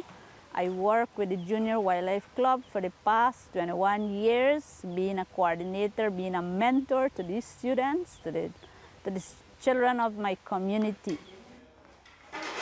So working along with the club is more so of passing on environmental knowledge about what we have and how we can use it in a wise way. And we are able to be doing community-based tourism, selling what we have in a way that we would have less damage to our environment, and there we can earn finance. Our feet just sit neatly on the floor. We have a plan, and I'm happy that we have a plan. And I'm happy that you're here to listen to the plan, and we will come out and work and share and happy and merry and everything, right? This is one of the Wildlife Club's field trips to the Buru Buru River. So in all, I would like to move on and have the children learning the importance of the environment and how important is the environment to them, so that when they grow up or they become older, they can respect the environment as I try to do, learning from my parents, grandparents, and the fellow community members here in Surama.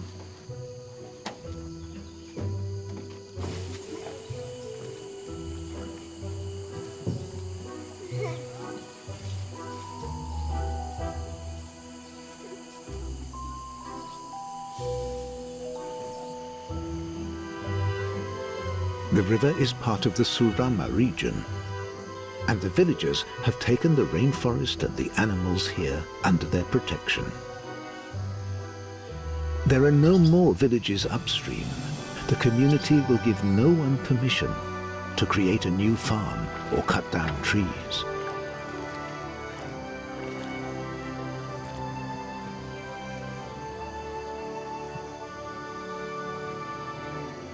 The forest along the river must remain intact, a sanctuary for nature and wildlife.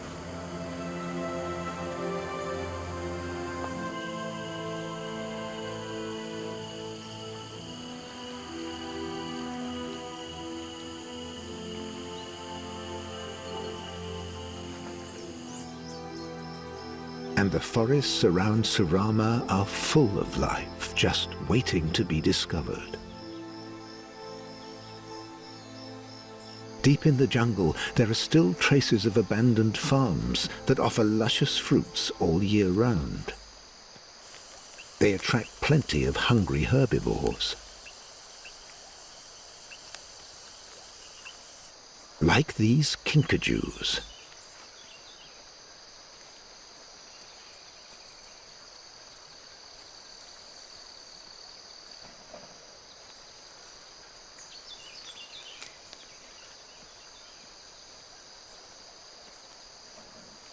And that means opportunities for a jaguar too. It's after capuchin monkeys.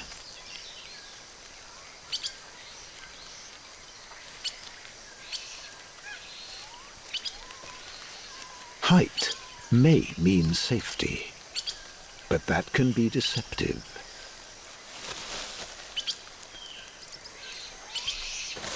The important thing is to keep moving if you want to escape the jaguar.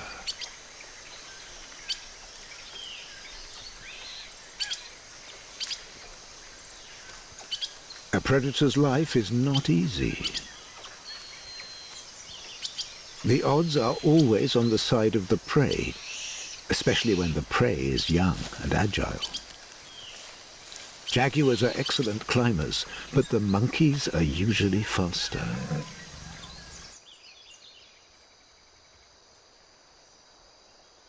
Settlements like Surama, deep in the forest, give predators another choice. Old, ill, or inexperienced jaguars try their luck closer to people.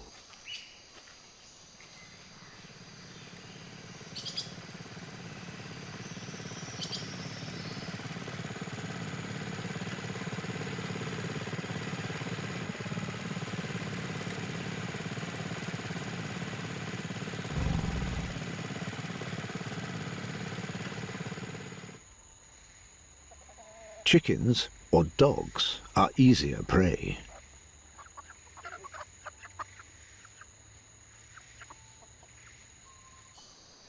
But making that choice too often can end fatally for a jaguar, since many farmers are armed.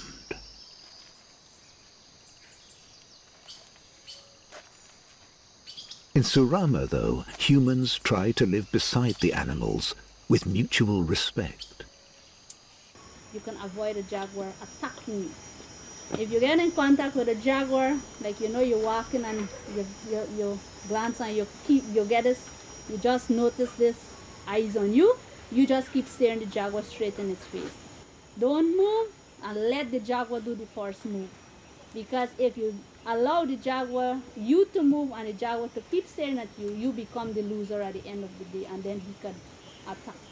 So once you shy the jaguar, keeping your eyes on him, and he do the turning away, he would keep going his way. Tai Ichi is the word for jaguar in the Makushi language.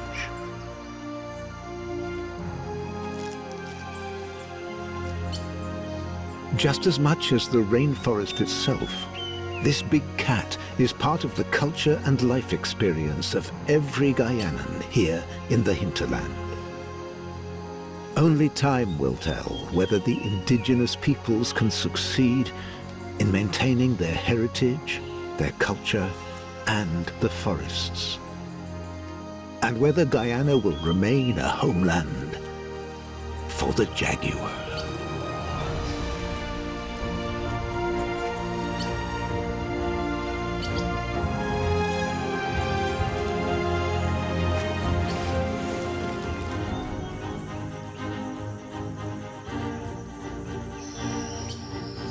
For a small country, Guyana has a remarkable variety of species and landscapes.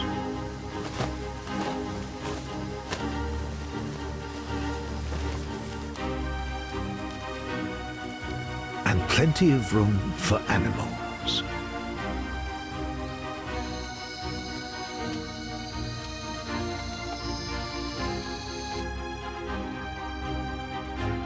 Plenty of room for people, too.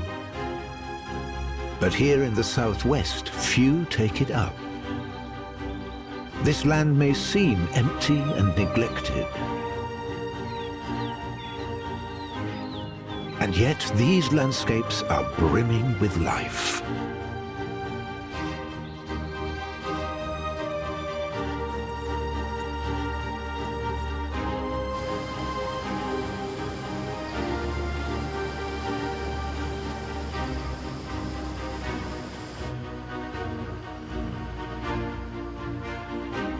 On the map, Guyana offers 3 completely different habitats, each with its distinct flora and fauna. To the north, the coast, constantly threatened by wind and waves. In the center, a seemingly endless rainforest. And to the southwest, the broad savanna stretches away to the horizon. The few humans who live here, farmers and stock breeders, are constantly combating the extremes of drought and flooding. The dry season brings aridity and searing heat. Grasslands stretching away, peppered with stands of trees and islands of forest.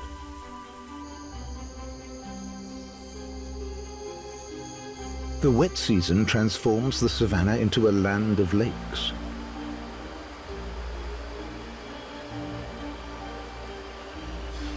People have learned to cope with these extremes, whether ranchers or farmers. They mostly belong to the indigenous tribes, leading a self-sufficient life between tradition and modernity. Animal life doesn't exactly announce itself here. The biggest herbivores, at least in numbers, are not these horses. These scattered dolmen are evidence that most life goes on out of sight, under the earth. Termites. Eyeless termites are unrelated to ants, but they're social insects with a similarly structured state. Workers build the nest, fetch the food, and look after the young, while the soldiers defend it against invaders. But unlike ants, there are both female and male termites. Every termite queen has her king.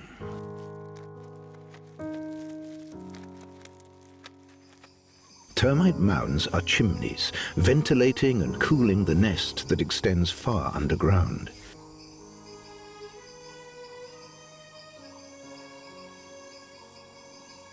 Each colony can house millions of termites. Though for the cattle, they're hardly noticeable. Local cowboys are called vaqueros. Each brings his own cattle to the common herd, grazing freely on the savannah.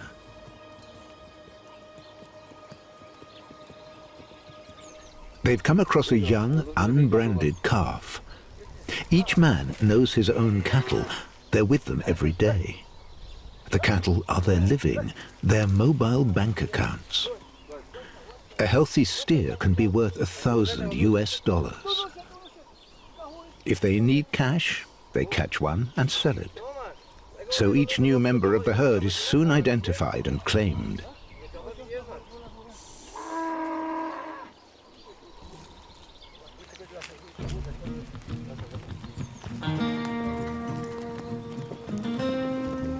Once a year, they gather up the herd in the big roundup. Days of tough work.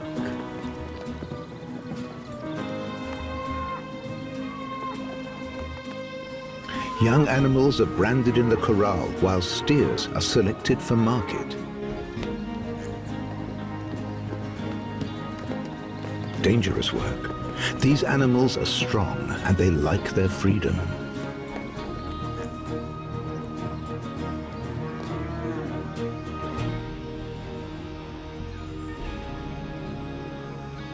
Just like the vaqueros who ride barefoot and never use gloves.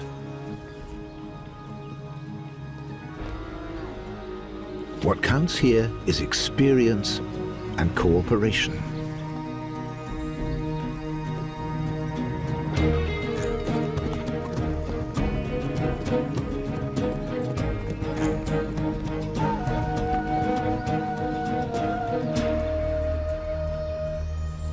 Only steers will be sold. Cows stay with the herd, along with the calves. They are the vaqueros' capital. Roundup completed, the cows are allowed back into the savannah.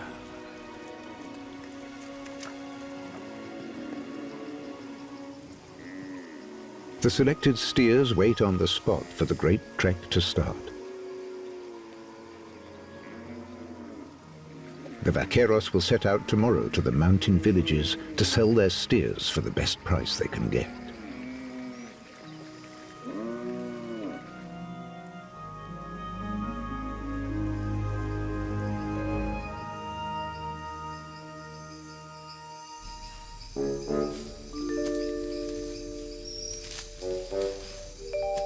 The day starts at dusk for one of the savannah's few big wild inhabitants, the anteater. After sleeping through the heat of the day, it's on the lookout for its favorite and almost its only food.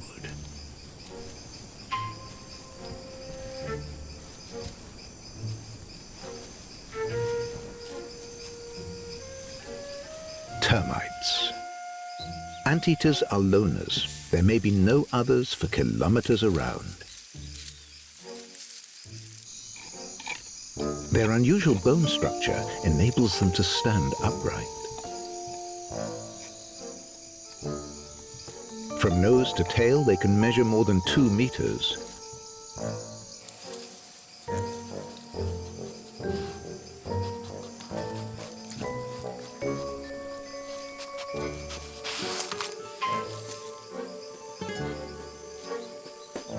They can't see well and locate their prey by its scent.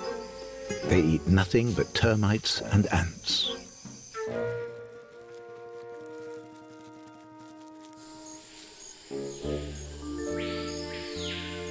The small anteater, or tamandua, is arboreal. It lives in trees. Like its bigger relative, it plunders termites' nests, but this one does a lot more damage. First, tearing deep holes with its long, curved claws. Only then will it deploy its elongated jaws and 40-centimeter tongue.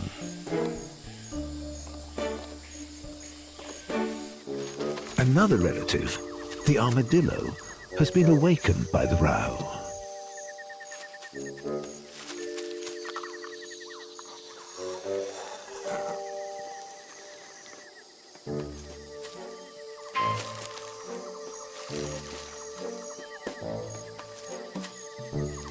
It's been using part of the termite's nest as a burrow. Now it too sets out for its breakfast. While the tamandua takes a break, the termites have had enough and ward it off with a concerted chemical attack.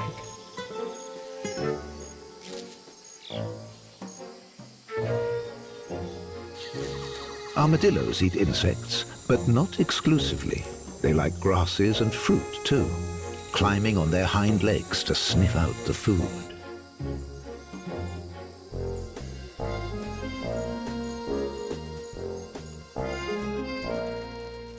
The worker termites are already starting to repair the damage.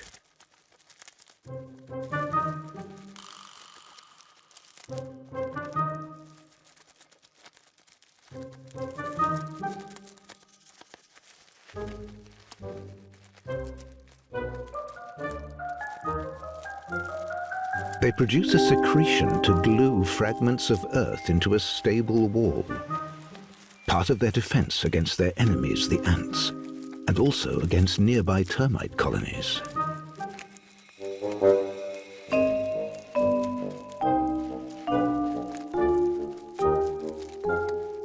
They must close up all the holes as soon as possible.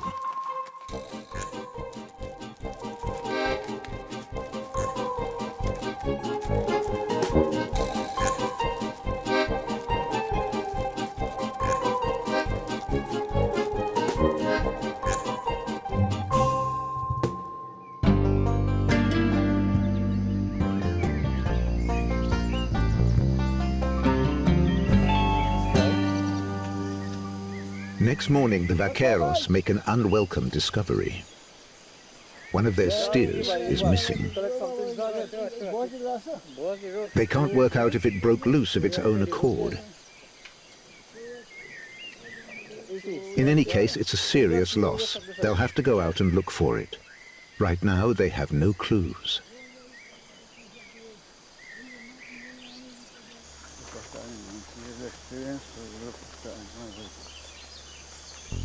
Elmo is the oldest and most experienced of the vaqueros. If anyone can find a missing steer, it's him.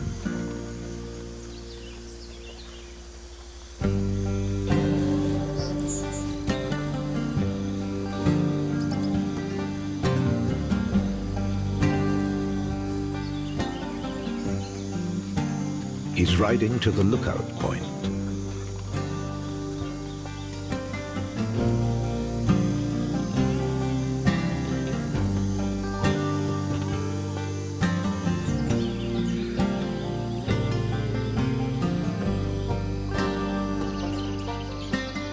Those vultures are a bad sign.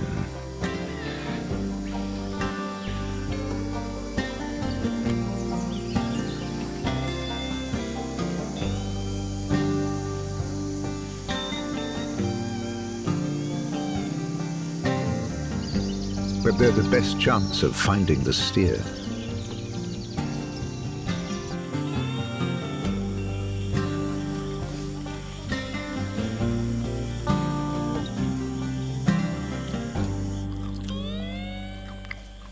It's been killed by a jaguar. Powerless on his own, Elmo calls the others. The steer probably snapped its rope, wandered away, and fell victim to the predator.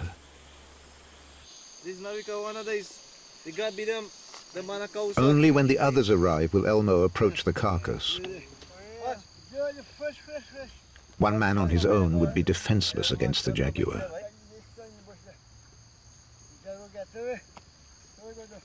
Jaguars mainly live in the nearby mountains, but they often come down to the edge of the savannah to hunt. The vaqueros have no choice but to carve up the steer on the spot. At least they'll get to use the meat.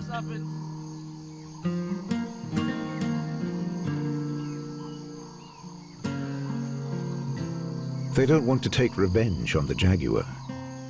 He's part of life on the savannah, and he has the right to hunt for his share.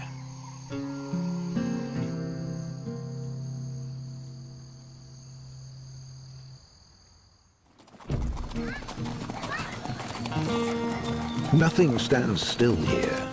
The remaining steers are hurrying to the mountains, where the villagers are already waiting for their meat. This is their last steep journey.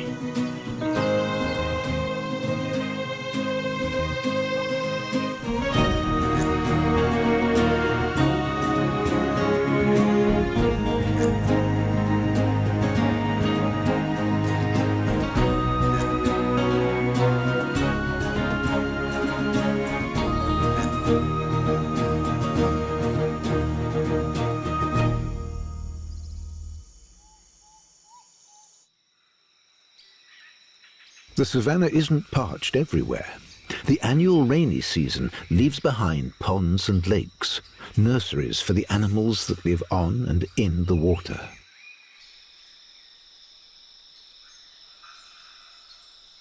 The Victoria amazonica, the giant water lily.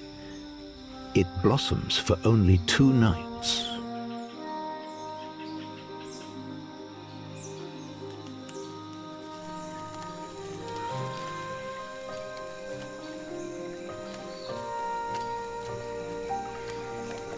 The flower and the leaves are protected by thorns.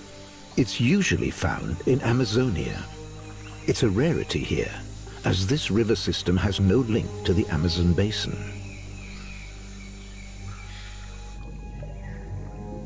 The ribs on its underside will support a weight of up to 60 kilos. One day, this young anaconda will be far too heavy for it.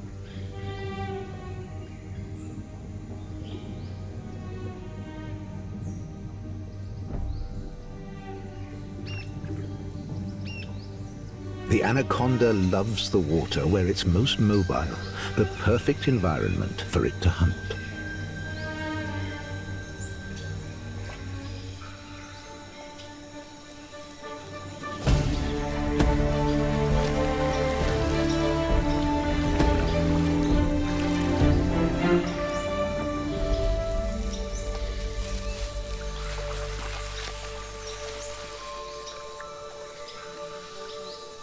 Like the water lilies, these young black caiman aren't among the original inhabitants.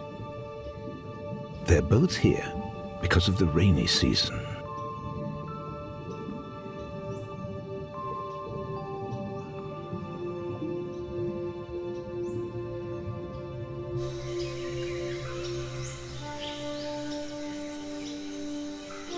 Even at this tender age, the reptiles are skilled hunters. From the moment they hatch, they must feed themselves.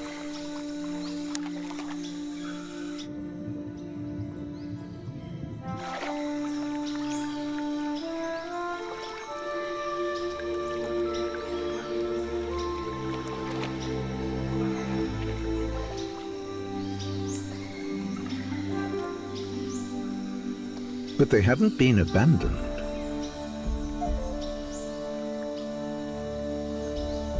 Their mother is always close by to help if danger threatens.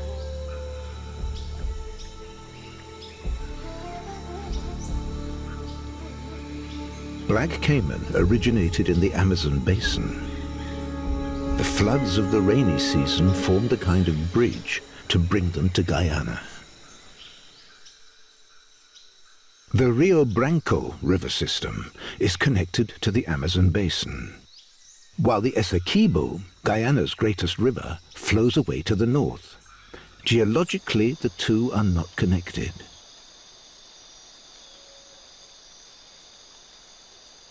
For now, heat and aridity dominate.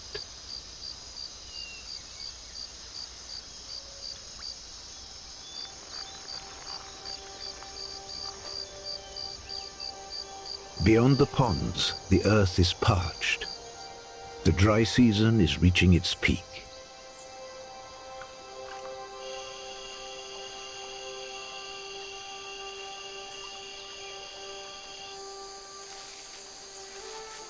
The anaconda found a hollow in the nearby undergrowth, but it can't stay here long.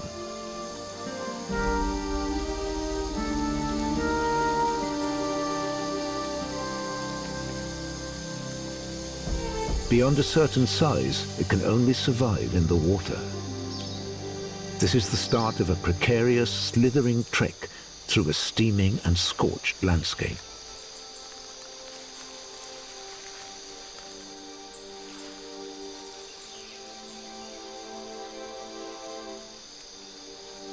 Staying on land, it would be crushed by its own weight, and it would suffocate. It must find a new pond.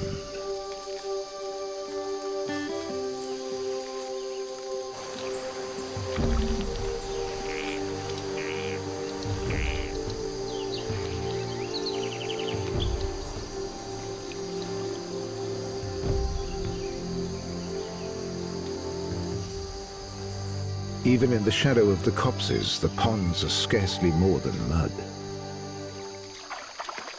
60 centimeters tall at the shoulder, capybaras are the world's biggest rodents. They usually live in open grassland.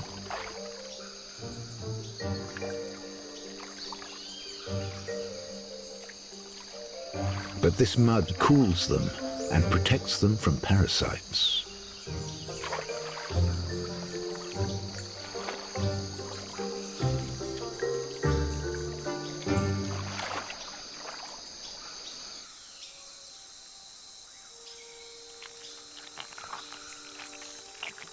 This water is too shallow for an anaconda.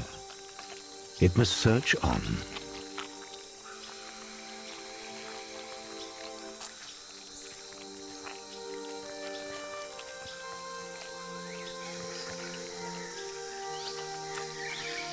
Its sense of smell alone will direct it now.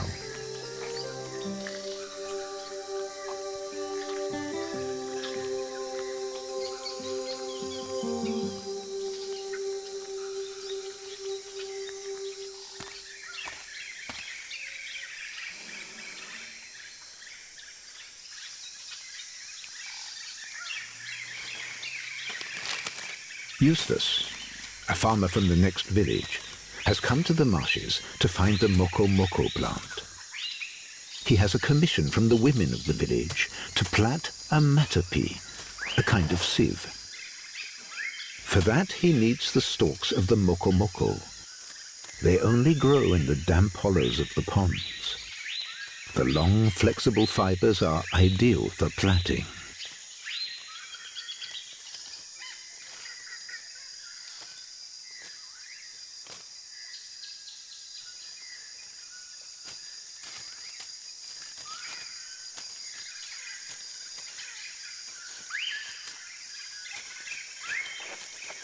Among these tribes, men are responsible for building houses and constructing tools and everyday utensils.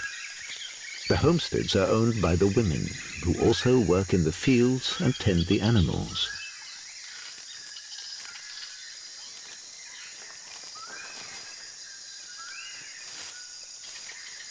Eustace now has more than an hour's walk home.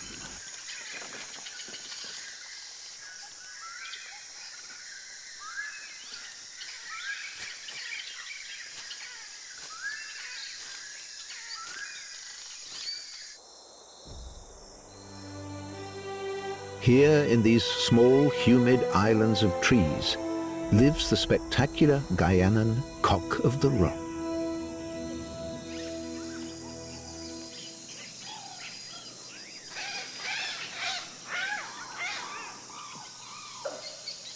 His bright orange plumage serves one purpose only: to attract females. To that end, he has prepared a stage and swept it free of fallen leaves and twigs. He's not alone. The competition has turned up. But of females, there's no sign. The cock of the rock noisily makes his presence felt.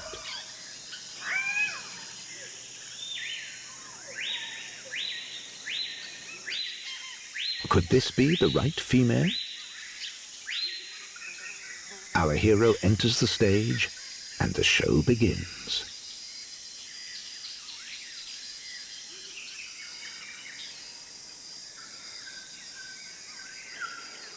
First, he displays his glowing rear end to whet her appetite. Next step, she examines him.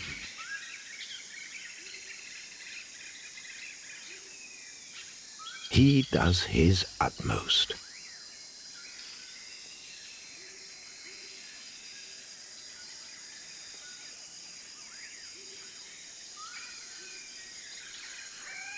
By hopping, he shows off his feathers to best advantage. A sideways glance, and she flies away.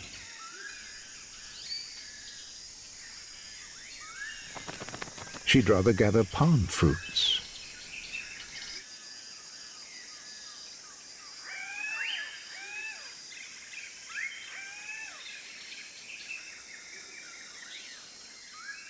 The spurned suitor senses his rejection. He must improve his technique.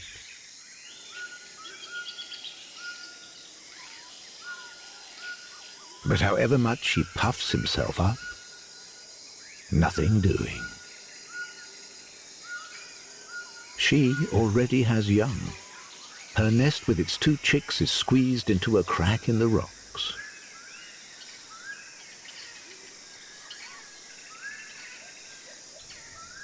And the male is already building himself up for the next round.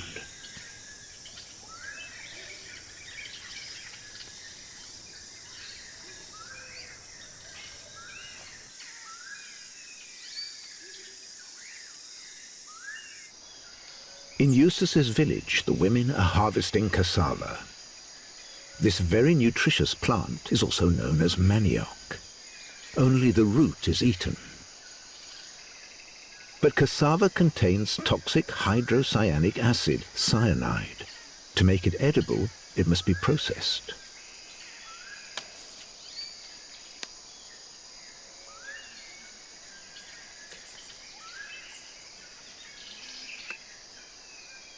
This is also women's work. A full basket weighs at least 30 kilos. All the farmers here are self-sufficient, and all the heavy work is shared by the community. After school, Abini helps her mother with the harvest.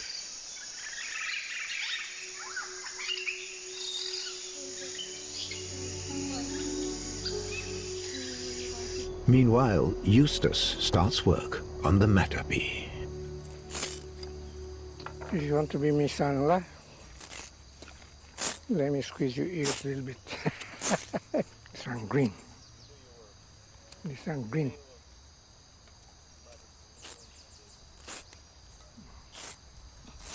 This one green.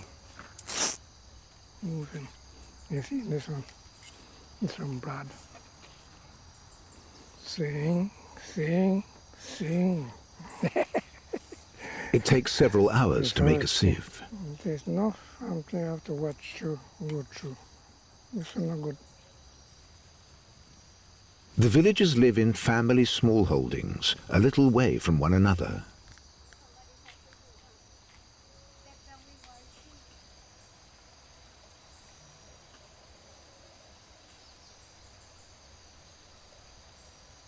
Chickens, ducks, and papayas growing on the surrounding trees complete their daily diet. Eustace starts by plaiting a giant tube. Later, it will be filled with cassava pulp. This unusual way of weaving creates a tube that's elastic and flexible.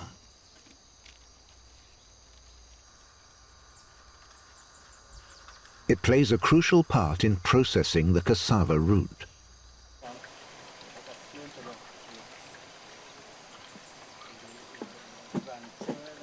To remove the cyanide, it has to be finely grated and then pressed.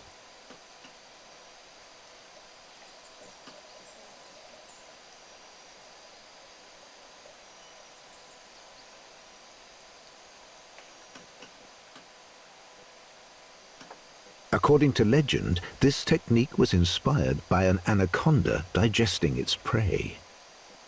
The bloated snake stretches itself lengthways to squeeze out the nutrients.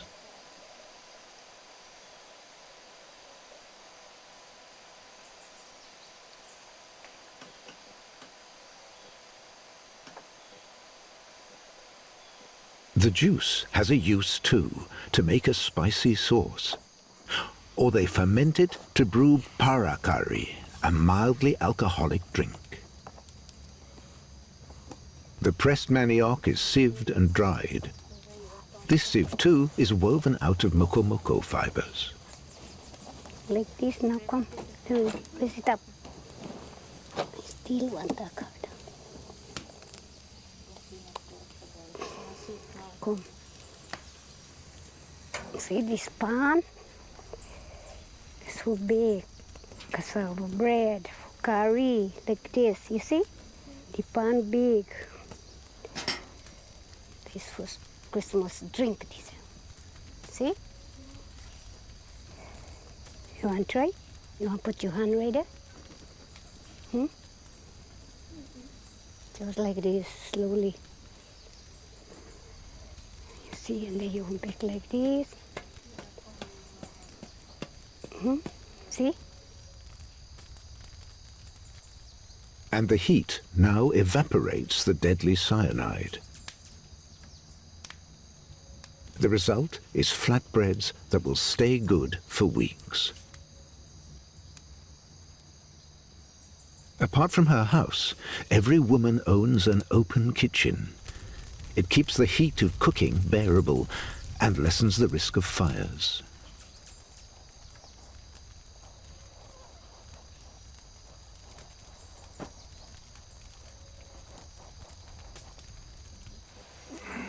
Now the new matapi is ready. Eustace brings the commissioned implement to his niece Abini. Do you remember you asked me to plot matapi for you? Okay, this is what I made for you. And this washi, it is big for you. We have one small one right here.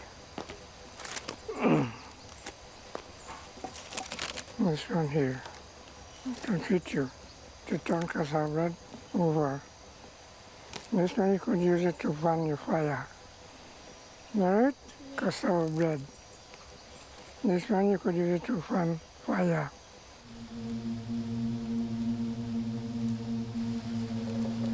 At the peak of the dry season, bushfires break out. They're important for the renewal of the savannah. They keep the forest at bay, helping the grasses grow, while their ash is an effective fertilizer.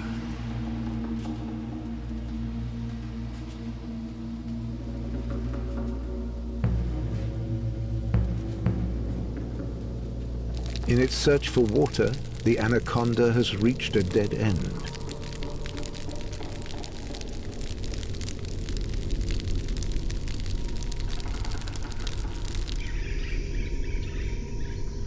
At the edge of the fire, raptors and vultures are waiting for the animals that weren't quick enough to make their escape.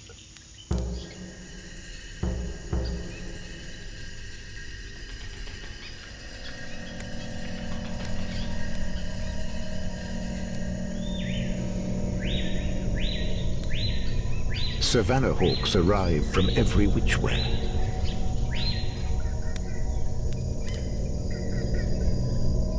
Even though there's plenty of prey, fights break out where the predators gather.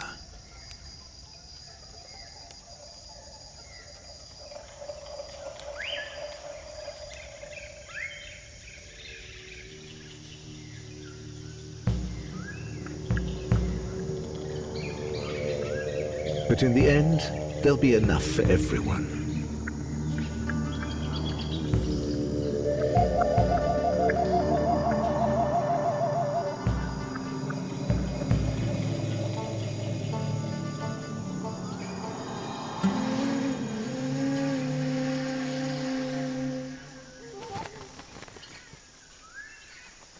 Now, heat and drought are claiming victims everywhere. The giant anaconda is one of them.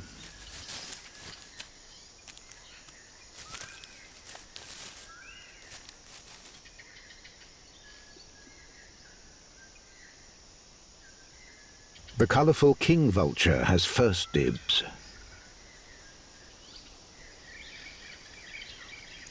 He's just the biggest of the scavengers. Turkey vultures and other relatives are here too.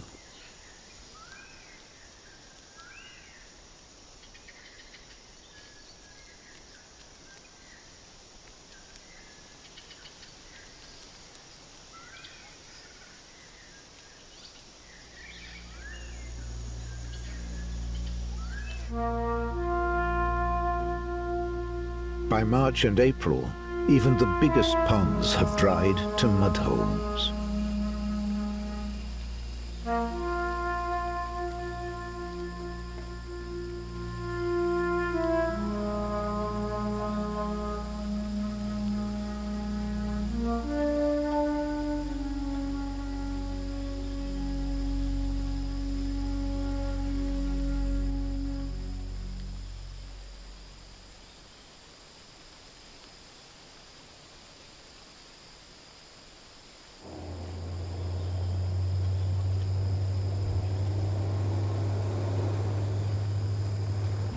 Today, Emily is on the way to Bina Hill.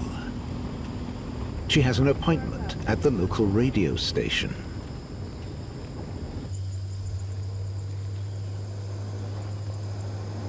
The station is the only source of information for villages separated by many kilometers. The region has no TV, internet, or a daily newspaper.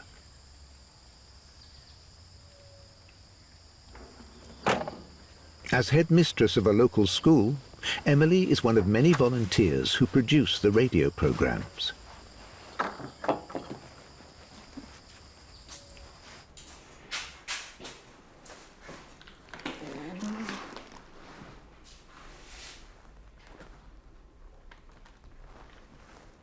Radio Paiwomak is one of the only stations in South America run by indigenous peoples. It makes educational programs and regional news. It broadcasts in English, Makushi, and 3 other indigenous languages. And coming back. When we cross out, we start with the ones. Michael Williams is presenter, newsreader, and head of music. So, you will cross out how many marbles? 2! Many teachers like Emily support him with reports from their villages. He takes the main news from the station in the capital city, Georgetown. The first broadcast began at 14 hours. What is Radio Paimak? The word Paimak is an acronym made up in parts from the acronym was given by Mr. Adam Nash of Anai village from 3 mountains, namely Pakrama Mountain, Iwokrama Mountain, and Makarapang Mountain. Radio Paimak was set up to improve communication, to maintain Amerindian culture, educate people, and keep communities entertained. Okay, as Guyana experiences climate change, Radio Paimak 97.1 Bin FM was proud to record a recording of the Bin Hill Institute for Learning students, the first climate change song ever sung in Guyana, and we're so happy to promote it.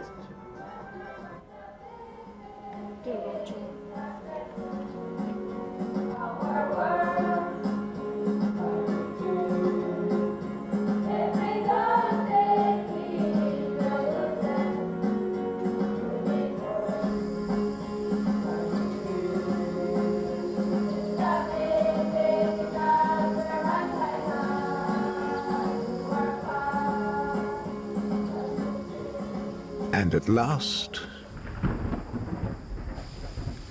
the first rain in months. Relief for people and for nature.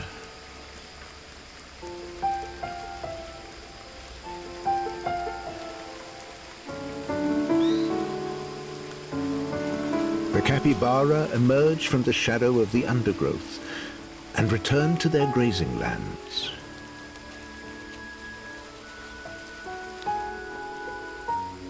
These are hard times for the vultures.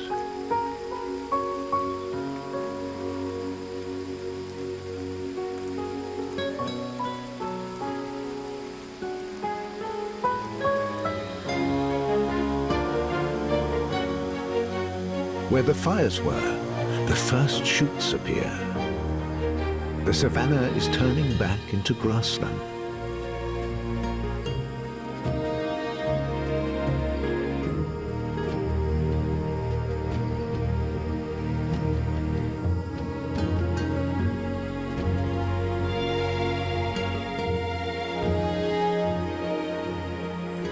The waterholes are filling up as life returns. And now, for the next 6 months, the savannah will be a land of lakes.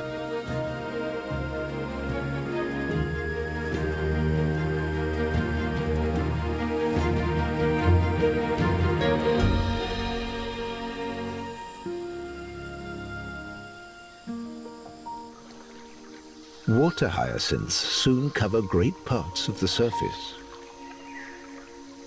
Supported by their air-filled stalks, they float tightly packed side by side. The whole region has become a wetland.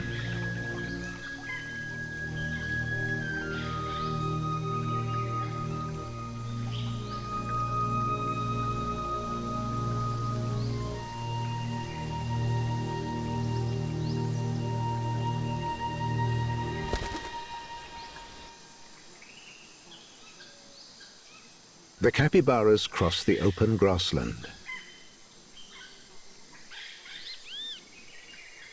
Living in small herds, they're active throughout the day and in the evening.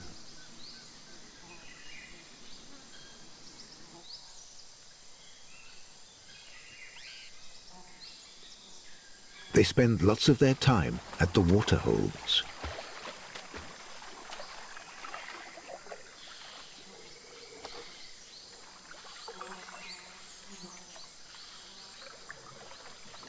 Capybaras are well adapted to life in the water. Just like the caiman, their eyes, ears and nostrils are located high in their head, so they're hard to spot in the water and can make the most of the buoyancy of their bodies.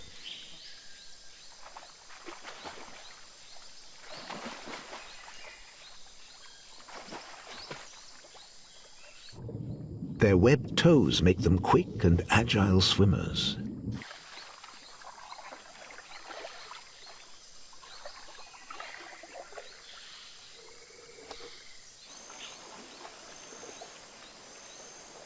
Jabiroos, too, benefit from the fresh bodies of water. At 1 meter 40 tall, they're the storks of South America. They eat small fish and amphibians. These shallow waterholes are ideal hunting grounds. Jabiroos live together in groups, using their 30-centimeter long bills to fish prey out of the shallow waters.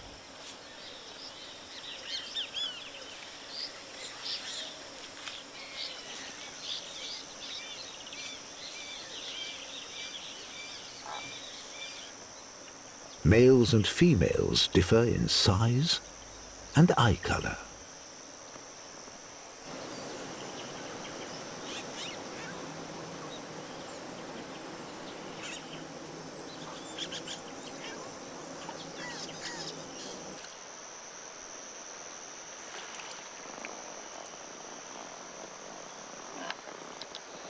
South American kingfishers are bigger than their European cousins, but they have an identical fishing technique. This snippet will satisfy him for a couple of hours at most.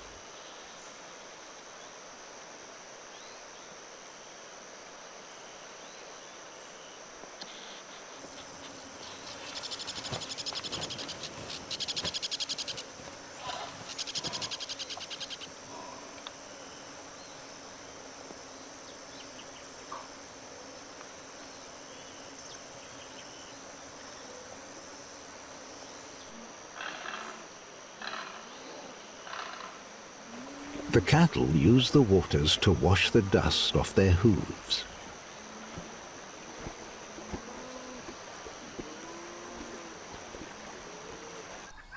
The Jaguars don't gather in colonies, but in small family groups with 2 to 4 young.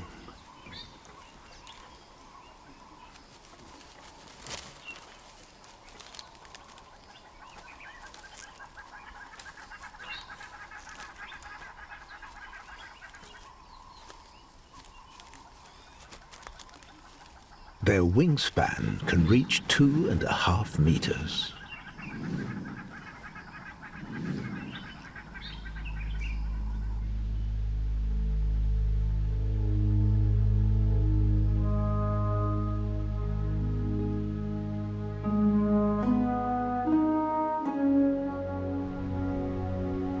More rain clouds approaching, heralding a heavy storm.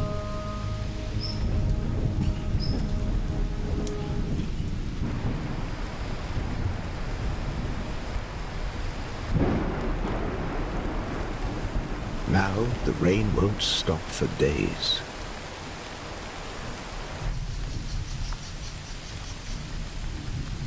Anyone who can flees to the trees.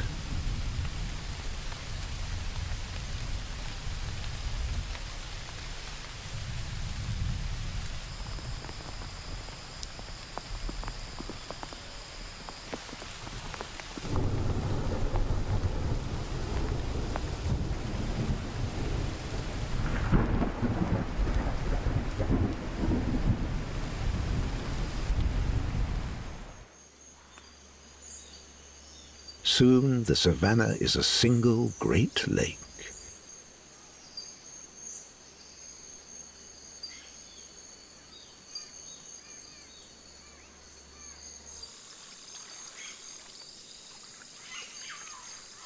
Rainbow boas and capybaras now have room to spread out.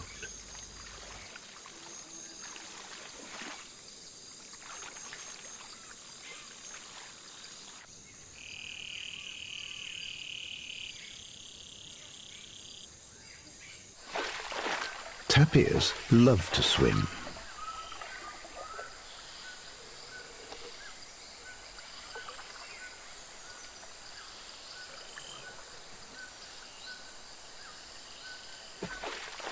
Others have no choice.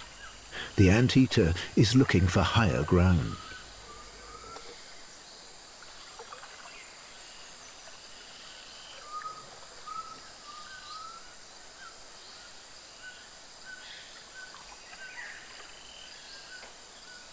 All the savannah's animals develop strategies to cope with the extreme situation.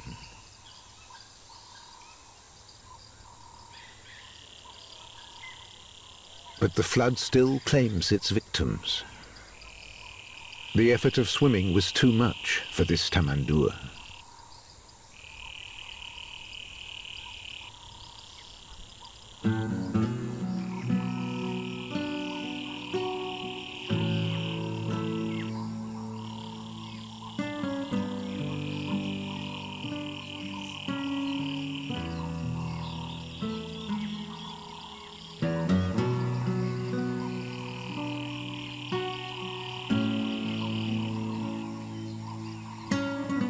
The floods test the human population too.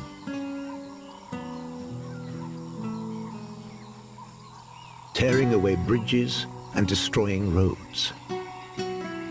Tracks become impassable. Cars get stuck. And the only way to move around is by boat.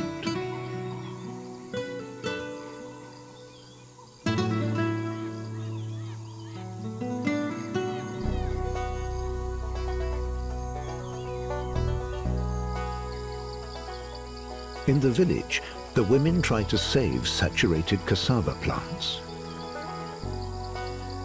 The roots are very tough and can withstand both flood and drought. But this year, the waters are exceptionally high.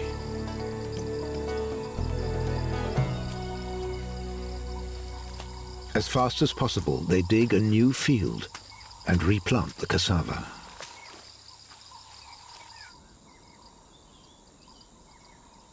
But now the caiman and giant water lilies really benefit. Until well into the 18th century, maps of the savannah depicted a mysterious body of water, Lake Parime. This is the explanation.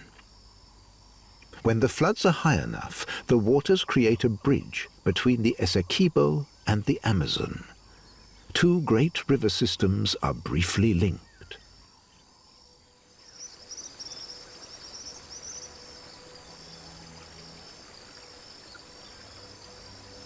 That gave the caiman and the giant water lily the chance to migrate here from the south, and both have spread across Guyana's rivers and lakes.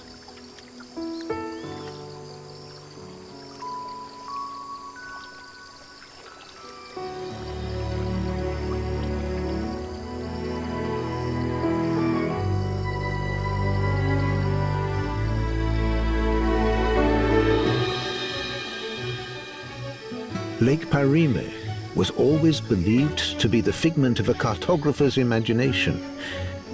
One scientist would describe it, the next would search for it in vain.